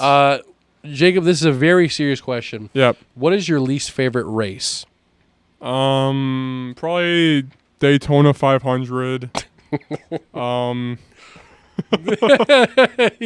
You got it. Yeah, I got it. Nice. How about if you had to kill any animal in the world, what animal would you kill? Like completely like exterminate it? Yeah. Ooh, like the animal does not exist. Yeah. Okay. It's extinct. Can it be a bug? Yeah, is mosquito always the answer for that? Right, like what is the actual genuine point of a mosquito, you know? It gives people disease. Yo! Well, okay, it feeds bats, which also eat other insects, and then bats will die, then I don't even know. Right. Yeah. Okay. Probably some see. deep sea fish that we don't need anymore. Oh, that really ugly one? Dude, no. Look up real quick. Wait, I'll kill platypuses. F them. Dude, no! yeah, all right. Yeah, what the that frick? works. I've never What's seen. the point? I've never seen a real life video of a platypus. I'm looking Yeah. up right now. Actually, I don't know what they look like. Wait, I'm gonna send you. Wait, are they fake animals? I know your sister Dude, loves them. fake. So are they? No, they're real. Okay. They're real things. Yeah, it's a mixture of a duck and a otter. I think. I think that's the whole thing. Interesting. They were actually first discovered in Phineas and Ferb. Yeah, that's when everybody knows what they are, and then they're like, "Oh, crazy." Look at it go. Quickly type in fish with teeth. I've seen that already. Yeah. Well, for the viewers at home, because this is the animal that I would murder without any question. I don't think there's any point to it. It's literally a fish with human teeth. I love this picture. Where is it? I mean, like it's one of those things where it's like if I were to see this in the water, I would be more scared of this like than a shark, like. You know, like a shark. Like, that's disgusting. I hate that. I thought it's fake. No, dude. These are real things. Because it helps them, like, chew. Like, because it's depends on the area that they're in. It's disgusting. Yeah, it's pretty bad. Eliminate those. Ross asks, what's your opinion on Golden Luis? That is Gold Lewis Dickinson. We already said that earlier in the pod. Yeah, rewind. It's pretty cool. His intro and outro are sick, and also it's a big boy. So he's the biggest boy of them all. He's the biggest man. Then he says, but Perry, screw Perry. Perry the platypus can die. Perry for the all I care. Yeah, what's up? Why aren't the Perry the Platypus episodes the best one of Phineas and Ferb or whatever? Phoenix and Ferb. Yeah. Phoenix. Probably, yeah. I don't know. Dude, I actually used to be really into Phineas and Ferb when that originally came out. I remember when the movie came out, the Into the Second Dimension or something like that. I remember like being really hyped for it, but it was ruined for me. It was ruined. I mean, yeah. Ross says he's in all of them. That is true. I do think Perry's in all of them, so that means every episode's the good. Whoa. Dude. Yeah, but Whoa. wasn't his gimmick like he's a platypus normally, but then he's like secretly saving the family or something? He's on the a side? secret agent, yeah. Yep. Oh, yeah, and then there's one. I hate Phineas and Ferb. It's my least favorite cartoon. I hate it Go so ahead, much. go ahead and look up just so you can be more mad at it. Okay. Look up Phineas finds out Perry's a secret agent. This is actually going to frustrate you, like physically. All right, now we're talking about Phineas and Ferb. Phineas. Yeah, but it sucks. It's like a Disney Channel where none of the jokes are funny. Right. And the art style is great. And the sister's annoying. Yeah. I hate the sister. I hate it so much. Autumn does have a stuffed Perry the Platypus. Perry is the best character from the show. Let's go, brrr, as Perry would say. Stacy finds out Perry's a secret agent. What was that? I have Stacy finds out. Stacy. Oh, the friend? No. Do Phineas because he has a really awkward moment. He's really mean. This is very much a Ratchet from the first. Lawrence discovers Perry. Who's Lawrence? Okay, I'll figure it out. Type in Phineas yells at Perry. Yeah. Bit of a spoiler, but yeah. Because there were like two movies. There was the Second Dimension one. Then there was the the ultimate. They're all Summer 2-minute long Vacation. videos. We'll try to help. Where do I go? It's just no. It's that beginning. It's the actually. You know what? No. Scroll. I'll tell you when to stop. Okay. Oh. Okay. Keep going. Okay. Keep going. Actually, you know what? Rewind a little bit. Just watch this first part. Yeah. He's already agent right there, though. Well, yeah, this is when he gets mad about it because this is where he discovers that he is a secret agent. All right. It's ready. Yeah. This is where you disappear to every day? You come here and fight this guy? No, he fights me. He doesn't really know this guy. You fight a pharmacist? Why would you even do that? Actually, I'm an evil scientist. He's mad because he fights a pharmacist. Confused by the lab coat. You're evil? He's evil? Ice cracking. Whoa. So not only have you been leading a double life this whole time, but you sat there and let us help an evil scientist open an evil portal into an evil dimension. And you did nothing. What kind of to voice stop is us? Phineas? Well, he did pee on the couch. Wait a second. I just realized that was a conscious choice. You peed on my couch. No, that wasn't enough. That's when you should have put on your little hat. Not now, after we've gone through it into this mess. Oh, for badness sake. You can hash all this out in prison. God. All right, yeah, cool. Yeah, so there you go. What do you think about Phineas? Yeah, what's his voice? What's the whole appeal to that show? What's this? Jimmy Neutron, smart kid makes inventions. All right, what's Phineas and Ferb? Oh, they invent stuff. So smart two boys make inventions. Yeah. And then one doesn't talk. Yeah. Bob and Larry, the tomato and cucumber, make inventions. Make inventions. Yeah. Dude, the guys watch our Bob and Larry TV show coming out soon. Yo. They're inventors now. That's great. Yeah. But classic stuff. Jacob, the biggest Phineas and Ferb fan I know. Phineas and Ferb. Phineas. Yeah. What's your favorite? Last thing, guys. What's your favorite cartoon as a kid? As a kid, big question. I know. I mean, SpongeBob's kind of the obvious one. Yep. But if I had to pick one where it hasn't aged like at all, and I'm like, yo, Prime, probably Gravity Falls. Yeah, I think me and Justin. My answer is probably Dragon Ball Z Kai. Z Kai, nice. Okay. Or Sonic X. Yo, dude, let's end the episode singing the Sonic. Fast. Gotta go fast. Son, gotta go fast. Son, gotta go fast. Son, goodbye, everybody. Son, goodbye. I'll see you later. Peace out. Son.